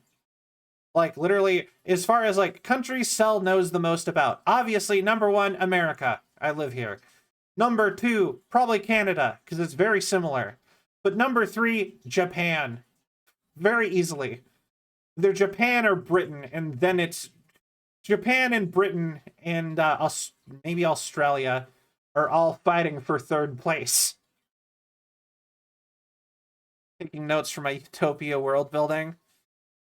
Yeah, no, like I said, there's a lot of stuff that you can read about. Like, Japan does a lot of really good stuff. They don't do everything good, but they have a solid, pretty long list of stuff they do better than here. Some other places do some really good things. Scandinavia has a solid list of stuff. Weirdly enough, there's one in America that I think is really good. Because there is it's not mandatory, but there's a thing called Cascadia Scouts, where it's a version of Boy Scouts and Girl Scouts, where they remove the selling stuff aspect of it, and instead it is just a summer program to teach kids wilderness survival and safety, and like wilderness recreation, kind of like how Boy Scouts and Girl Scouts claim that they do, but they remove gender from it. They actually do add some of the fun stuff like collect the merit badges, and it's more of a teaching and being outdoor and learning all like outdoorsy activity. Like there's some stuff that America does good too, like that. That's not all of America, but that's a solid hunk of it. The Pacific Northwest has that. Yeah, actual scouting. The thing that we always claim Boys and Girl Scouts do, it actually does it. Basically. The way school operates is just straight up flawed because they're yeah, it's kind of hard. I don't know how you would design school really to make it like work well. I'm not an educator. I did not actually do anything about sexual school. I did not go to school for school stuff. I just am a person who has opinions and likes learning and really likes reading about stuff online and how stuff works. You know what I mean? Tests are more about memory than knowledge. Honestly, you know what would be an interesting thing? They should test you on everything that you've ever learned in school every so often. Everything. Actually, that would suck, but that would also be nice if you think about it. To ensure you actually learned it and didn't just memorize it, just be like, okay, you learned this in 4th grade. Here's a test on it.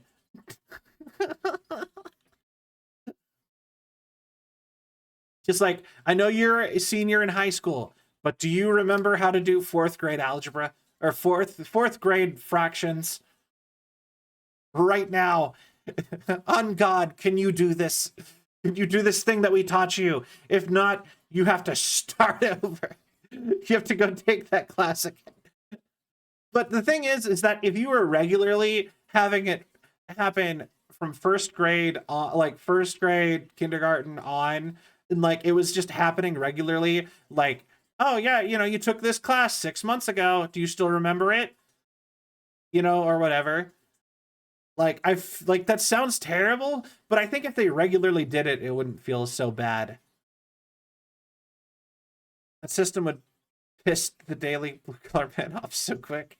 Probably. If I was told I could only pass high school if I recalled my sewing lessons from 3rd grade, I'd have been screwed. But the thing is if you want to make sure people learn it, I think regularly testing that they've actually memorized and learned the information and not just memorized it long enough to pass a test, I feel like that's like one of the few ways you can do it. Make them take it again. Because that's what happened to me in college. I got to college and they're like, I took a year off and I spent a year working. And then I get to college and they're like, tell us, do you remember how to do high school and junior high algebra? And I'm like, no, I haven't done it in a year. And they're like, here's a test.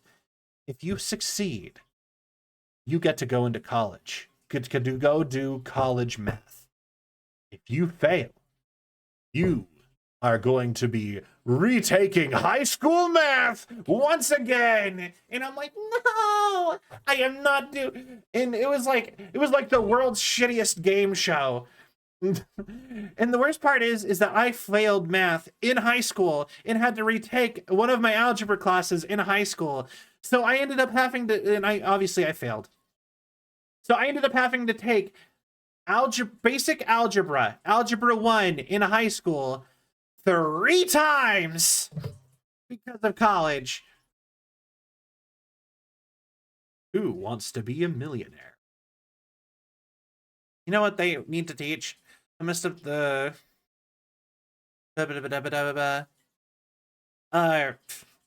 let's see if you remember the counting order of however it's called. I could only pass high school if I could remember a lesson I had in electrical circuits in year 6. I would die. Yeah, so like the thing is that like I don't know. The other thing that they actually say is actually apparently summer vacation was bad for children remembering. That's another thing I remember reading.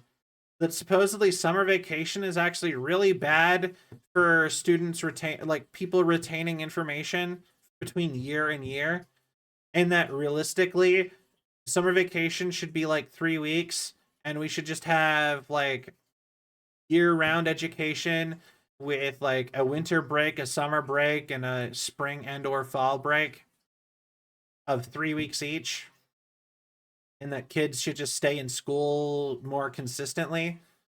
And the thing is that the reason we have the full summer break is entirely because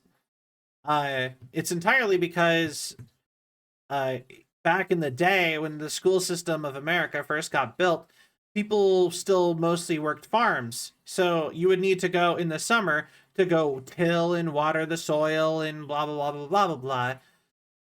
You know, and so they needed to give everybody 3 or 4 months to go work land and livestock and water plants and stuff so that everyone had food. But that's not the case anymore. And now everybody just forgets all their lessons between one year to the next and have to be retaught a bunch of stuff every year.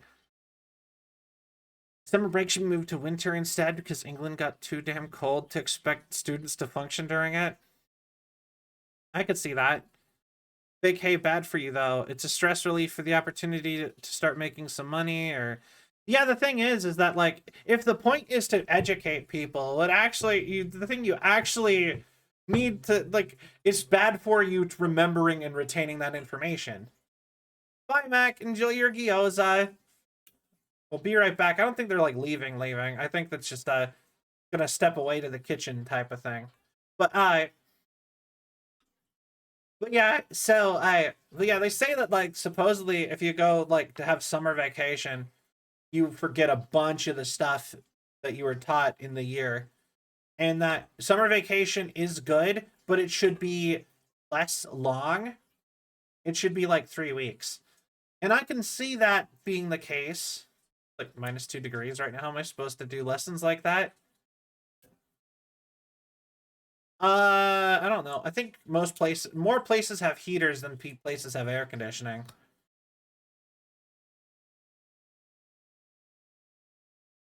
But like, what temperature is it outside for me right now?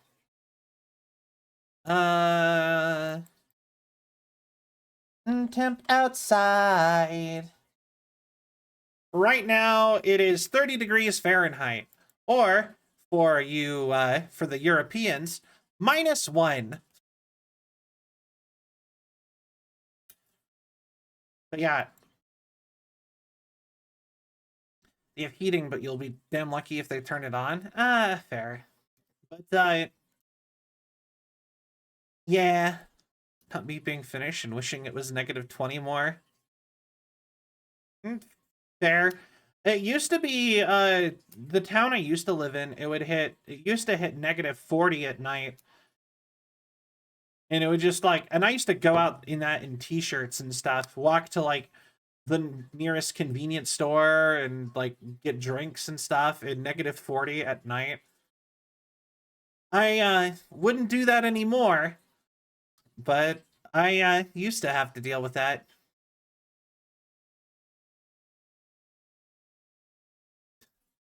You know what is interesting is somehow I have like it's interesting to me that I have, weirdly enough, apparently a large Finnish audience. Which isn't like how many people are watching me right now? Yeah, no, a fourth of my audience is Finnish now, apparently. that is crazy to me. Maybe more, actually. Actually, you know what? In the summary version of Twitch, in like the back end, it actually does, because currently my audience is 8 people, and I know 2 of them in chat right now are Finnish because you just said you were Finnish. So yeah, and yeah, apparently Finnish is my 3rd largest audience group, beating out United Kingdom, Germany, France, Russia, Australia, Brazil, and Japan, only beaten by Canada and the United States. So yeah, lots of Finnish people here apparently, and I like it. I just think that's so interesting. Like just like, if you were been like, Sal, you're going to attract a large Finnish audience, I would have been like, what? I would have been very confused by that. You just gather in the random corners of the web. Yeah, fair enough. Like I said, I just think it's fun and entertaining and funny, amusing. Just like, yep, bye. Somehow, yeah, the 3rd largest hunk of your audience after America and Canada, Finland. Finland, Finland, Finland. Oh, what a place to be. Finland, Finland. How does that go? I can't remember. Nothing can go wrong with a Finnish fish slapping song. Finland, Finland, Finland. I blame. Finnish people must have screwed sleep schedules because it's like 8 a.m. in Finland right now, which means you start at 5 a.m. for them. I mean, if it's 8 a.m., yeah, I guess, yeah, I start about 5 a.m. in Finland, I guess. About 4 hours ago, so 4 a.m. in Finland. I mean, Finland is the country that drinks the most coffee, isn't it? You know, gotta get that coffee used for something. Finn has started to grow in your chat. Let it coalesce to attract more Finns. Apparently, yeah. Just die. This is just funny to me because, like, not that Finland feels like such a, like I said, nothing against Finland. It just does feel like a little bit like a random country. You know what I mean? Like, it's sort of just like, all right, you know, it'd be like if Syl suddenly had like, yeah, 20% of Syl's audience is Mongolian. It's just like, why? what caused that? It was like 4 a.m. and I'm in England. Yeah, fair. That'd be kind of cool. You're right? Actually, that would be really cool. I think Mongolia is super cool. So I had a foreign exchange student in my school when I went to school from Mongolia, and we actually had 2 of them, but these are not actual names. They're like, our names are too complicated for you guys to bother with. So, and they would just give themselves new names that made no sense, and they'd be random. Just like, you can call me Bear. It's like the animal? Yep. And you're like, okay. And then the other one was like, I am Drink. And you're just like the beverage? And he's like, yep, exactly. You nailed it. And you're just like, why is that the names that you guys picked? And then their real names, I've seen pictures of their real names, and this is the only reason I'm saying the names that they used when I was in school, was that their real names were like 16 syllables, and they didn't even have the same letters in it. They just picked random English words that they're like, that sounds like a good name, and just went with it. They call him the Drink. I am not joking. I went to school with the Drink. A beverage of sorts. He's a beverage of sort. They call him the what? A beverage of sorts. The funny part is that is a very elaborate way to say that he dresses nice because he's got drip.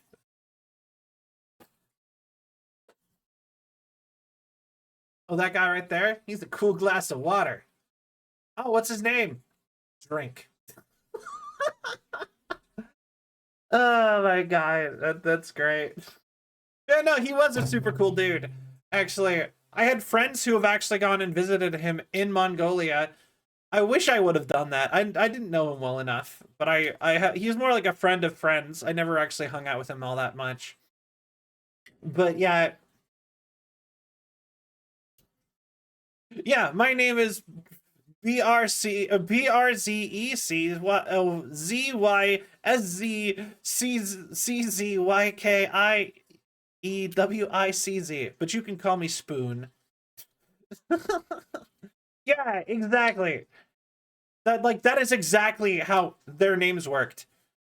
Just like, yeah, my name is like 15 syllables of Mongolian language, but just don't bother. Call me one word. Here's one random word that I like. Here you go. Call me that. Valentina's Kalina Zifaz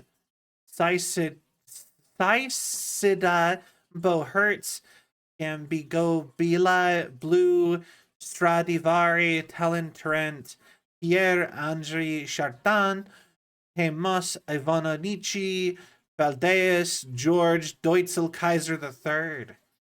That is an impressive name. Good job. I appreciate that.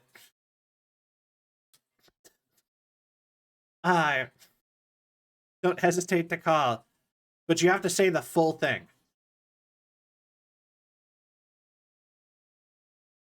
That is actually one of my favorite. It's from a Jimmy Neutron episode. And I don't know if you guys, there's like, he's meeting like this alien girl, and her name is like, my name is, and then just like, or something like that. And the guy's like, what? Okay, can I call you shortened version of the first part? No, you have to say the full thing. Oh, kidding. Pretty sure that was from an episode of, like Jimmy Neutron, and it was like it was a girl, like an alien girl. It was the one where they were in a game show. I'm really remembering this now. Yeah, and she had like a super long name, and she's like, no, you have to say the whole thing. And then they like freaked out. She's like, no, you're fine. The short part's good. Raphael Ambrosius Cousteau. Ooh, I like that one too. That one's a really good one. I am simple. My name is Sal. C-E-L. Or Selvi if you want to be cute with it. Or Selvion if you want to be like, I guess, a little more formal. Or C31 if you're a corporation. Give me your number. 31. Call him El Jefe. Sad that no one got my reference. Oh, I'm sorry. But yeah, and then IRL, I have very simple, normally names. Cutie patootie if you're being pedantic.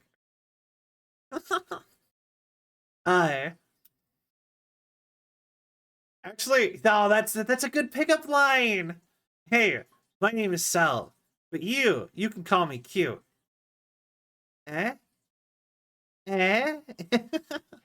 I like that line. That's pretty good. I don't know if other people would like that, but I think that's cute. I like that. That's a good one. Like key or sword or professor or Google. Okay. I was actually leaning more towards Sen and sentient, but I like sword. Like we can do sword. I already know keys. That's the reason I skip over key. Because I have a friend named Keelie. She always shortens it to Key, and you know what I mean? I just don't want it to be confused. I try to avoid it being confusing if I can help it. Are you a computer virus? Because you're infecting my mind all day. Ba-bumsh. I'm ZetaBot version 20. Ooh. I've been calling you Z-Bot. But ZetaBot, Zeta is a cool name, actually. I like that too a lot. Prof and Google came from being in Job Corps. I just knew everything. Fair. You know, actually, I never really got nicknames. My, I think IRL, my name is too short for a nickname. No one shortened it to anything or anything like that, and I never got just given a nickname. My name is Firebug, and I'm an Hi, my name's Firebug, and I'm an alcoholic. Hi, Bog. Wait, hold on. I can't think of the joke anymore. I had a joke about the Alcoholics Anonymous thing, but it left as soon as I thought of it. Because I was the only one who bothered to do the reading bits. Fair. I think a lot of people skip over that kind of thing in jobs. I know I certainly don't read paperwork. You're either walking me through it or you're either walking me through it when I work and what's actually relevant to my job, or I'm not going to find out about it. That might be why I have trouble with employment, actually, in hindsight. But, all right, I'm so sorry to interrupt, but I need to take a quick BRB. I will be right back. But sorry about this.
Hi, I'm back. Okay.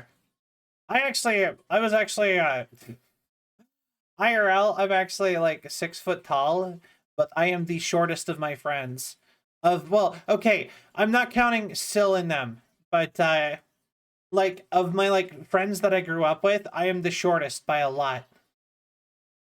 Like, I have multiple friends who are closer to 7 foot tall than, 6 foot.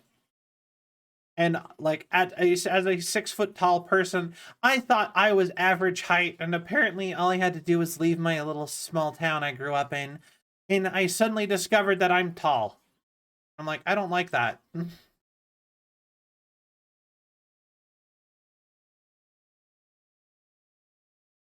Huh. Short but angry. Are they closer to 7 foot than 6 feet? Well, okay, so not specifying, but I have a friend and their younger brother. Okay, so my first friend, he is 6'11". His younger brother is 6'8". Their younger sister is 6'7". They're all like, their dad is also 6'8", and their mom is also like 6'5". So they're all super tall. But then the rest of my friends, they were all like 6'5", 6'3" or 4, and then I am 6 foot flat. If I slouch, I am 5'10". I can slouch as far as like 5'10" comfortably. So they're just gigantic. Like most people I grew up with are huge. And a lot of the girls in my school were also an inch or two taller than me. Like a lot. Like half of them. So I actually thought I was about average height. Thinking, okay, we have some tall people, but I'm average height, 6 foot, No, apparently I'm tall and everyone in my town is gigantic. We used to make fun of my friend who moved there from California for being 5'8", and we kept calling he had a bunch of jokes going on about whether or not he needed a booster seat. He was 5'8".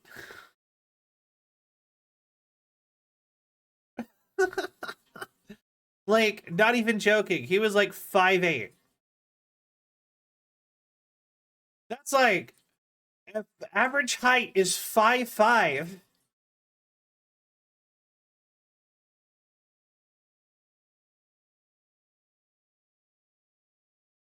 No, we made fun of somebody for being technically 3 inches above average height. That's the funny part. Actual human average height is 5'5". Across all ethnicities and cultural groups, it's 5'5". And that's across genders too. The average person is 5'5", if I remember right. A lot of people are below 5'5", and a lot of people are also over 6 foot, but less people are over 6 foot than are under like 5'5". But yeah, isn't that crazy? Mothman and shit. No, Rocky Mountains. But yeah, the tiny bug has left the chat. My family also giants. My grandpa and aunt are the shorts at 5'10" and 5'9". Like I said, grew up in the Rocky Mountains. I'm not gonna give you specifics. 5'8" being bullied is short. That's just the male experience in 2025. Oh. Well, we didn't like bully him. It was like playful friend teasing. But you know what I mean? It's not like we were his friends. That's just how male friendship works. You tease each other. If I ever meet you in person and you ask me if I need a booster seat, I swear to God. No, don't worry. No, you're fine. I'm sorry. But yeah, like I said, that was just about my high school work, and he was literally the shortest person in my school. Male, female, no matter what grade he was in, he was always at 5'8". He was the shortest person in my school. I think there was only maybe like he was either the shortest or one of like the bottom 3 people of shortness.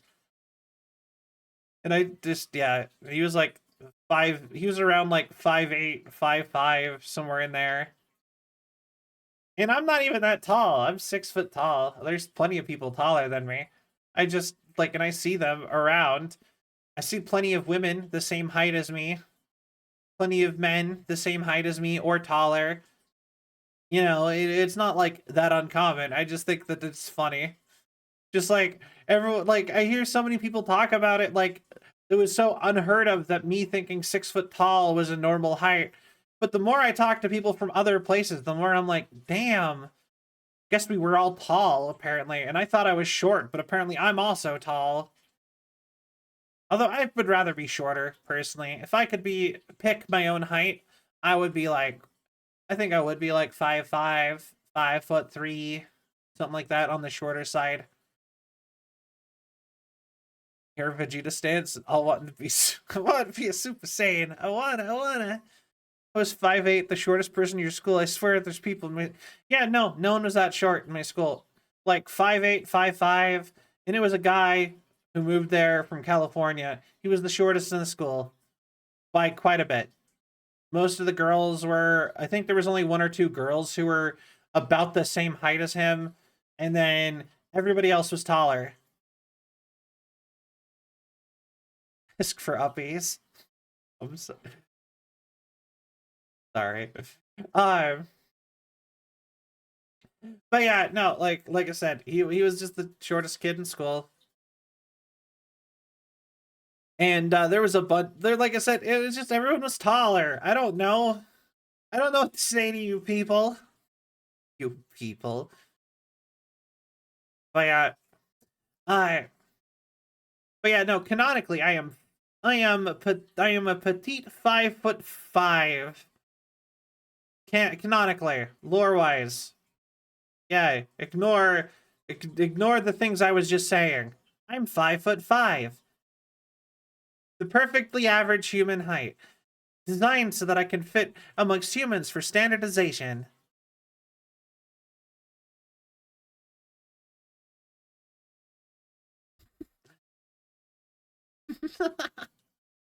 But yeah, actually, I don't know why this made me think of that. Perfect height for me to rest my chin on your shoulder during huggies. Yeah, yay! Think I could hold you? What? Ah, y'all being cute. All right, but yeah, what? Like my train of thought is like not working suddenly. Yeah. I watched your you did the thing and I saw it. Yeah. The thing. Yeah. Yeah, yeah. The thing. Boy. I guess I don't know.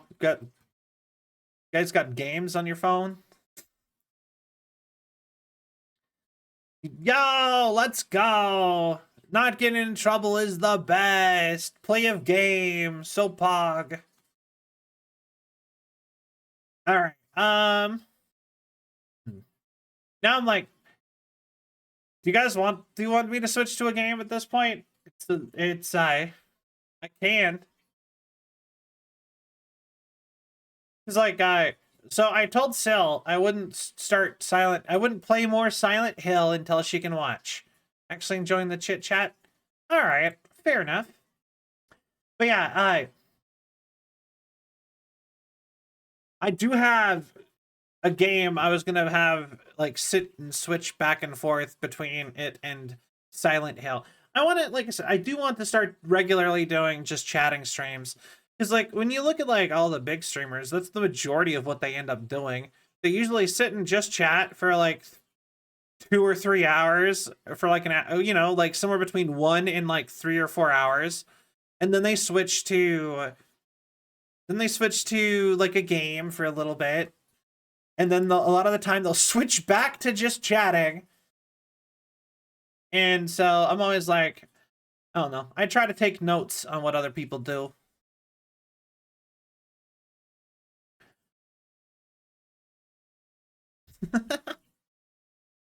But yeah. Only 3 inches taller.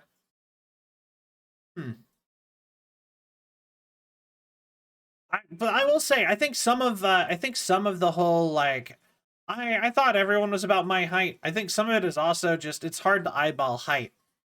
I think you look at somebody and you're like, I'm about their height. And a lot of the time they're shorter or taller than you.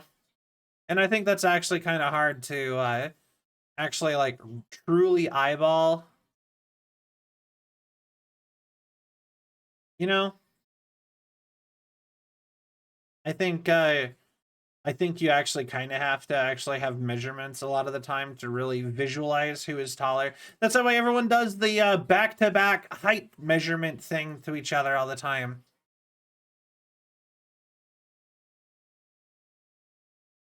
Why? But yeah, yeah. Anyway. But why? Oh, I guess I didn't bring this up. I think I'm gonna actually try to get Luton on for the talk show at some point. Wait, I looked at my analytics some more because I was looking at it because of the whole. I had it pulled up because I wanted to look at the location, and Finland is officially my third most. The country I have the third most viewers from. But something else I think is amazing is that apparently Hatsune Miku is actually rapidly rising in my most searched tags. And I put that one on as a meme. Saying that their height fluctuates a whole 3 inches over the day from... Actually, that sounds about right. Like, I don't actually know what my height is anymore. It does vary. So I don't actually ever truly know what my official height is, IRL. You know?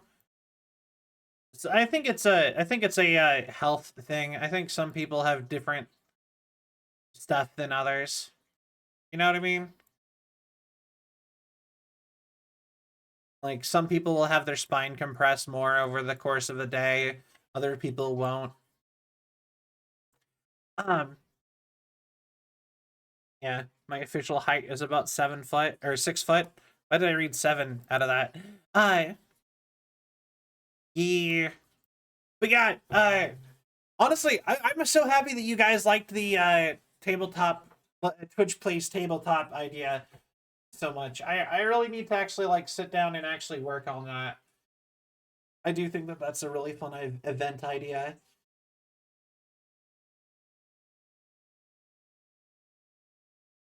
I'm literally the same height since middle school and I have never grown. Oh, I'm sorry.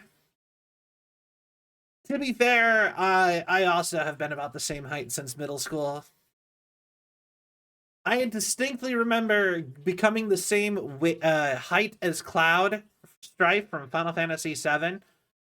Because that game was, I watched my older brother play that game when I was young. Like, and I used to think he was the coolest dude. And I remember being in, like, third or fourth grade, like second or third grade, and I'm like, I'm as tall as Cloud. And I thought that was the coolest thing ever. And I thought I was short at the time. Because Cloud is like 5'5" or something like that.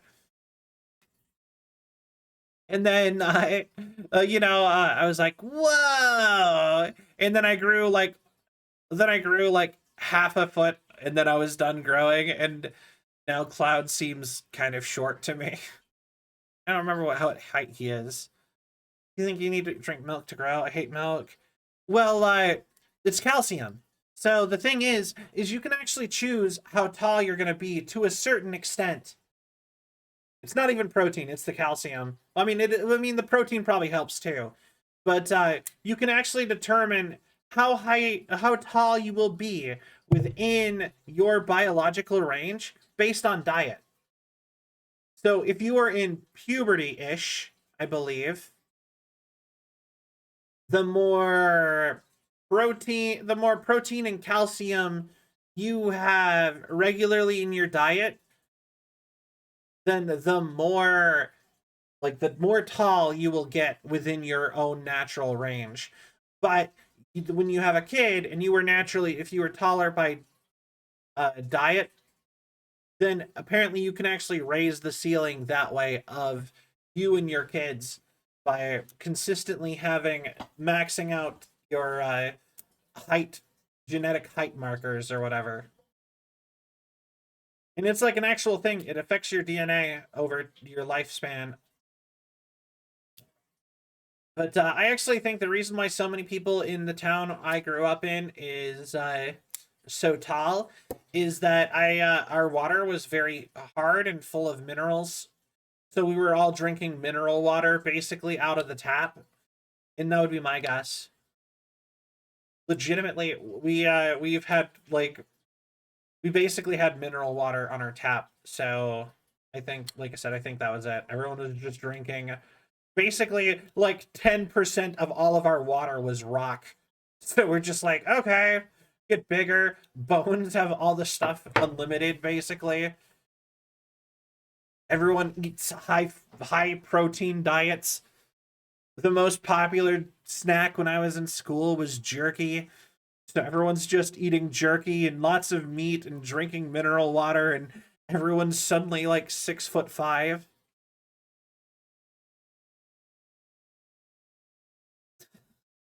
You know? Because chicken tastes so good. I like meat. They've actually proven that meat, like, apparently they've proven most of the things that people said was unhealthy about meat isn't actually true. Like, humans are actually super good at actually absorbing animal fat without turning it into fat. Your body, when you eat animal fat, your body doesn't actually be like, oh, this is a fat.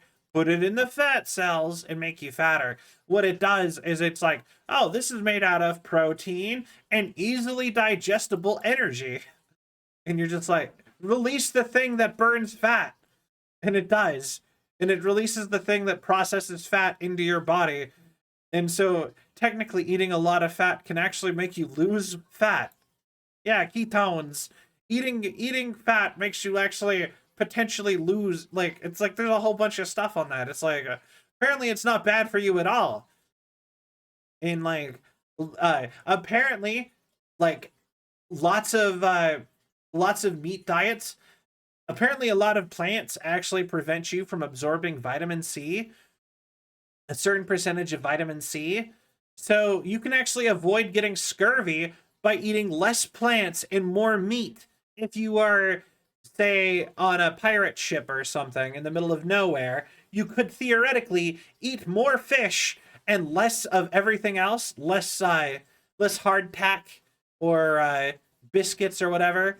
You would actually be more likely to not get scurvy. I was on a high protein diet to build muscle, so eating nothing but meat, just meat, will help you lose weight. Yeah. Long term, it can hurt your renal system, but basically, yeah, ketones are like NOS for your system. Pretty much, yeah. It's also good not to eat constantly. Humans are not actually made to be consistently eating, from everything that I've heard and read. It's actually really good to not eat every single day, or to eat regular meat. You should eat regularly enough, but like you shouldn't be like, you know what I mean? You shouldn't stress out as much about eating. You should actually have like at least a 16-hour window of not eating every single day. And that includes sleep. That's the best part, is you count sleep in that. So you need at least 8 hours of your day that you did not eat food while you're awake. And then assumedly about 8 hours of your sleeping. Because you should sleep 8 hours. Gotta take care of yourself. You know.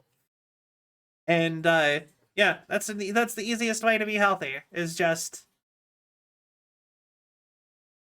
It makes sense since way back in the hunter-gatherer days, daily food wasn't a guarantee. Yeah, you're not actually built to just be like have constant food available. So you need to have, like I said, it's about 16 hours of no food every single day.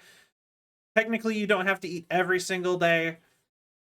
You can go a little bit you can go longer. Technically, you can live like a month without food as a healthy person. Like, I think the only way you'd have to worry about not eating necessarily for a couple days is if you have a high muscle build where you're like super muscular, in which case you need a lot of protein to keep your body from wanting to work off the protein in your muscles if it's running low on body fat to run off of. But yeah, like I said, a lot of health stuff. It's interesting. I've been learning about that. I wish I would have got taught that in school too. That's something that should have been taught in schools. But they didn't. I don't think they actually knew about it back when I was in school. Calories is like 3K. Yeah, I think the average person, like most people, it is 3K. You know, if you're eating under 3K, you stay the same weight. If you're eating under 2K, you're losing weight. And I think if you are smaller of build, they have like a height marker. If you are under this height, it's you minus 500 from both of those numbers. So it's like if you're under like 5'5", you need, under 1,500 to lose weight, and under something like that. Feels like ADHD thought process. That's what it is. That's literally this stream, basically. It's just Cell getting to be just talk. Basically, unfiltered ADHD thoughts.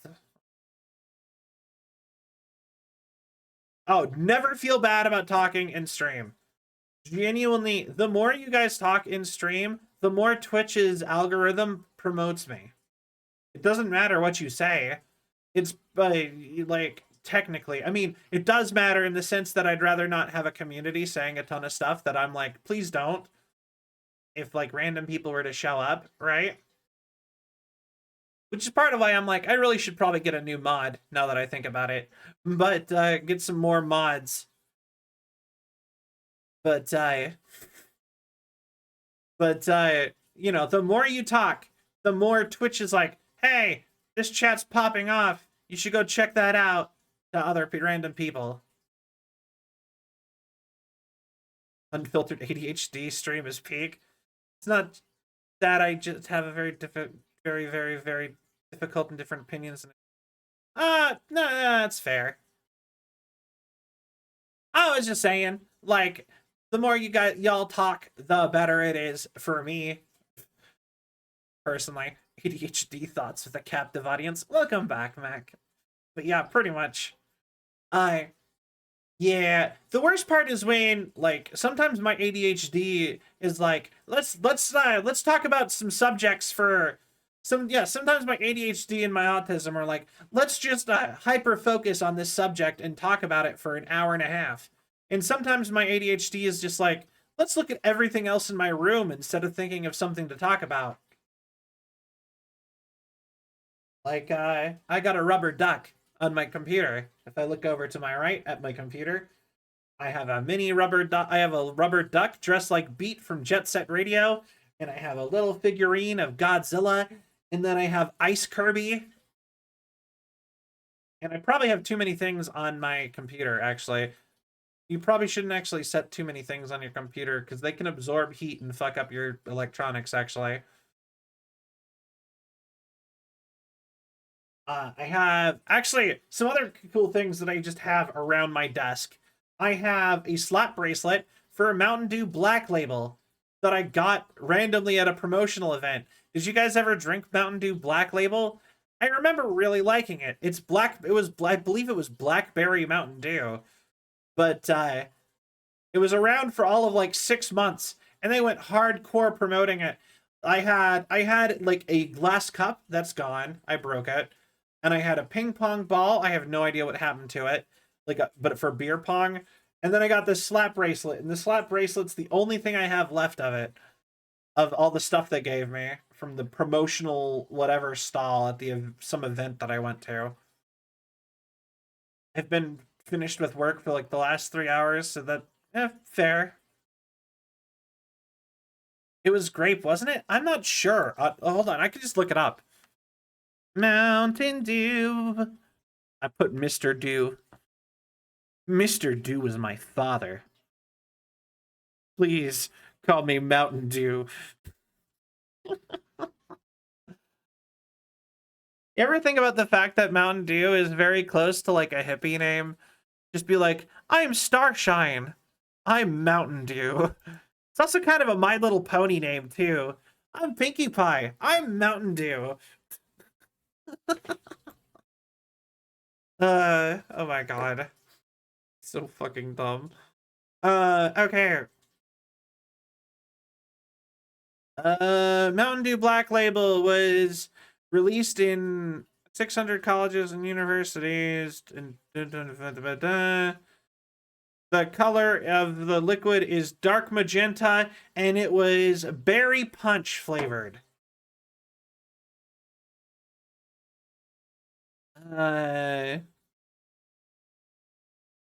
Black Label, dark berry flavored. Yeah, I always thought it was blackberry flavored, so I guess I'm kind of correct with that. It's just berry flavored Mountain Dew. Mountain Dew Pony Sona. Let's go. Did you know Dew was made to be put in whiskey? Yep, I actually did know that. It's named after whiskey, actually. Specifically moonshine. Mountain Dew. No, you misheard. Oh, whoa. Yo. Chicka wow wow. I actually have moonshine in my house. I don't have a lot of alcohol, but the alcohol I do have is fancy alcohol or super strong alcohol that I'm afraid to drink for the most part. I'm either like, it needs to be saved for a special occasion, or it needs to be, or I'm terrified to drink it. I got some rum from Haiti. I have a bottle of rum from Haiti. I've got strawberry moonshine in a jar that I bought from a store because I was blown away that they'd even have moonshine as an option. And then I have Ouzo imported from Greece that I got at another store. Later, Z-Bot. Hope you have a great night or day. I guess it'd probably be day for you at this point. But yeah, later. Bye. But yeah. What was I saying? Yeah, alcohol. Yeah, I have a bottle of moonshine in my house. And it is so alcoholic that legitimately I could go sniff it a couple times and I'd probably feel drunk. It is that alcoholic. Like, it is intense. And like legitimately a single sip makes me intoxicated. Like actually drunk. I joked about the sniffing part, but like literally I can take like an eyedropper of it and put a couple drops in my mouth, like fill one like dropper, less than a shot, and I'm drunk with it. And I'm scared of that. It's like a very scary alcohol, and I'm like I'm terrified of taking a shot of it or taking even a full swig of it. I'm like, this thing terrifying. I need to make like I think if I was to make it, I need to make like a pint of Kool-Aid or something and put a shot of it in to the whole gallon, like a gallon of Kool-Aid. It's not my shine. If you're paying taxes, mail it to me, I'll drink it. Singular drop of moonshine that evaporates upon landing on the tongue and still goes Oktoberfest mode. Pretty much, yeah, that's how alcoholic it is. It is insane. Like, I just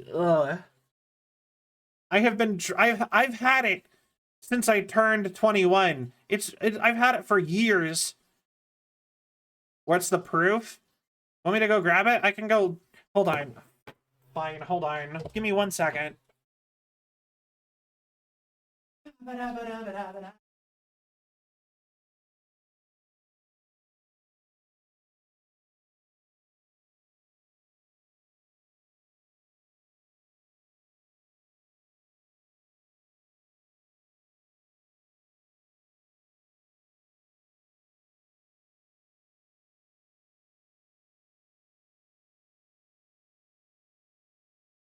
Okay. Okay. Ba-ba-da-ba-da. Okay. This is... What percentage of alcohol does it have? But yeah, no, it's strawberry moonshine because it has actual strawberries in it for flavor. They're like pickled. The puffy cheek. I love the puffy cheeks too. I also love this one. But it doesn't naturally pick that up very often. It is 50% pure alcohol. Don't do that. This?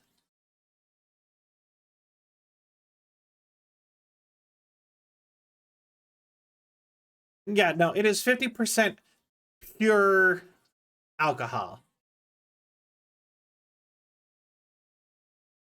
The other percentage of it is like strawberries, like pure strawberry juice. It's like nothing. It's like a lot. Like it was Satan's piss itself. Oh, hold on. Bottled with oh wait, no, 100 proof. Alcohol volume 50%. 100 proof, 50% alcohol. That is 50% pure alcohol. Not like mixed alcohol, not that's like the chemical alcohol. 50% of this jar is the chemical alcohol. There's okay, no, you're making it sound like this is weak. I can drink rum and whiskey at like 20-30% and that's fine. This one, I don't know what these numbers mean, to be honest. All I know is this one, I take a sip of it and I'm drunk. And I don't know why, and I don't like it. I mean, I do like it, but I don't like it. It's speed running mode. I don't speak alcohol. I have no idea what these numbers mean. Yeah, same. I'm not a lightweight. When I was in college, okay, do you want me to know what my record of drinking is? Okay, wait, that's probably not a good thing to brag about, actually. My record is 3 pitchers of beer. 3 pitchers of beer, 6 shots, and 4 Long Island iced teas. I had to think about what they were called again.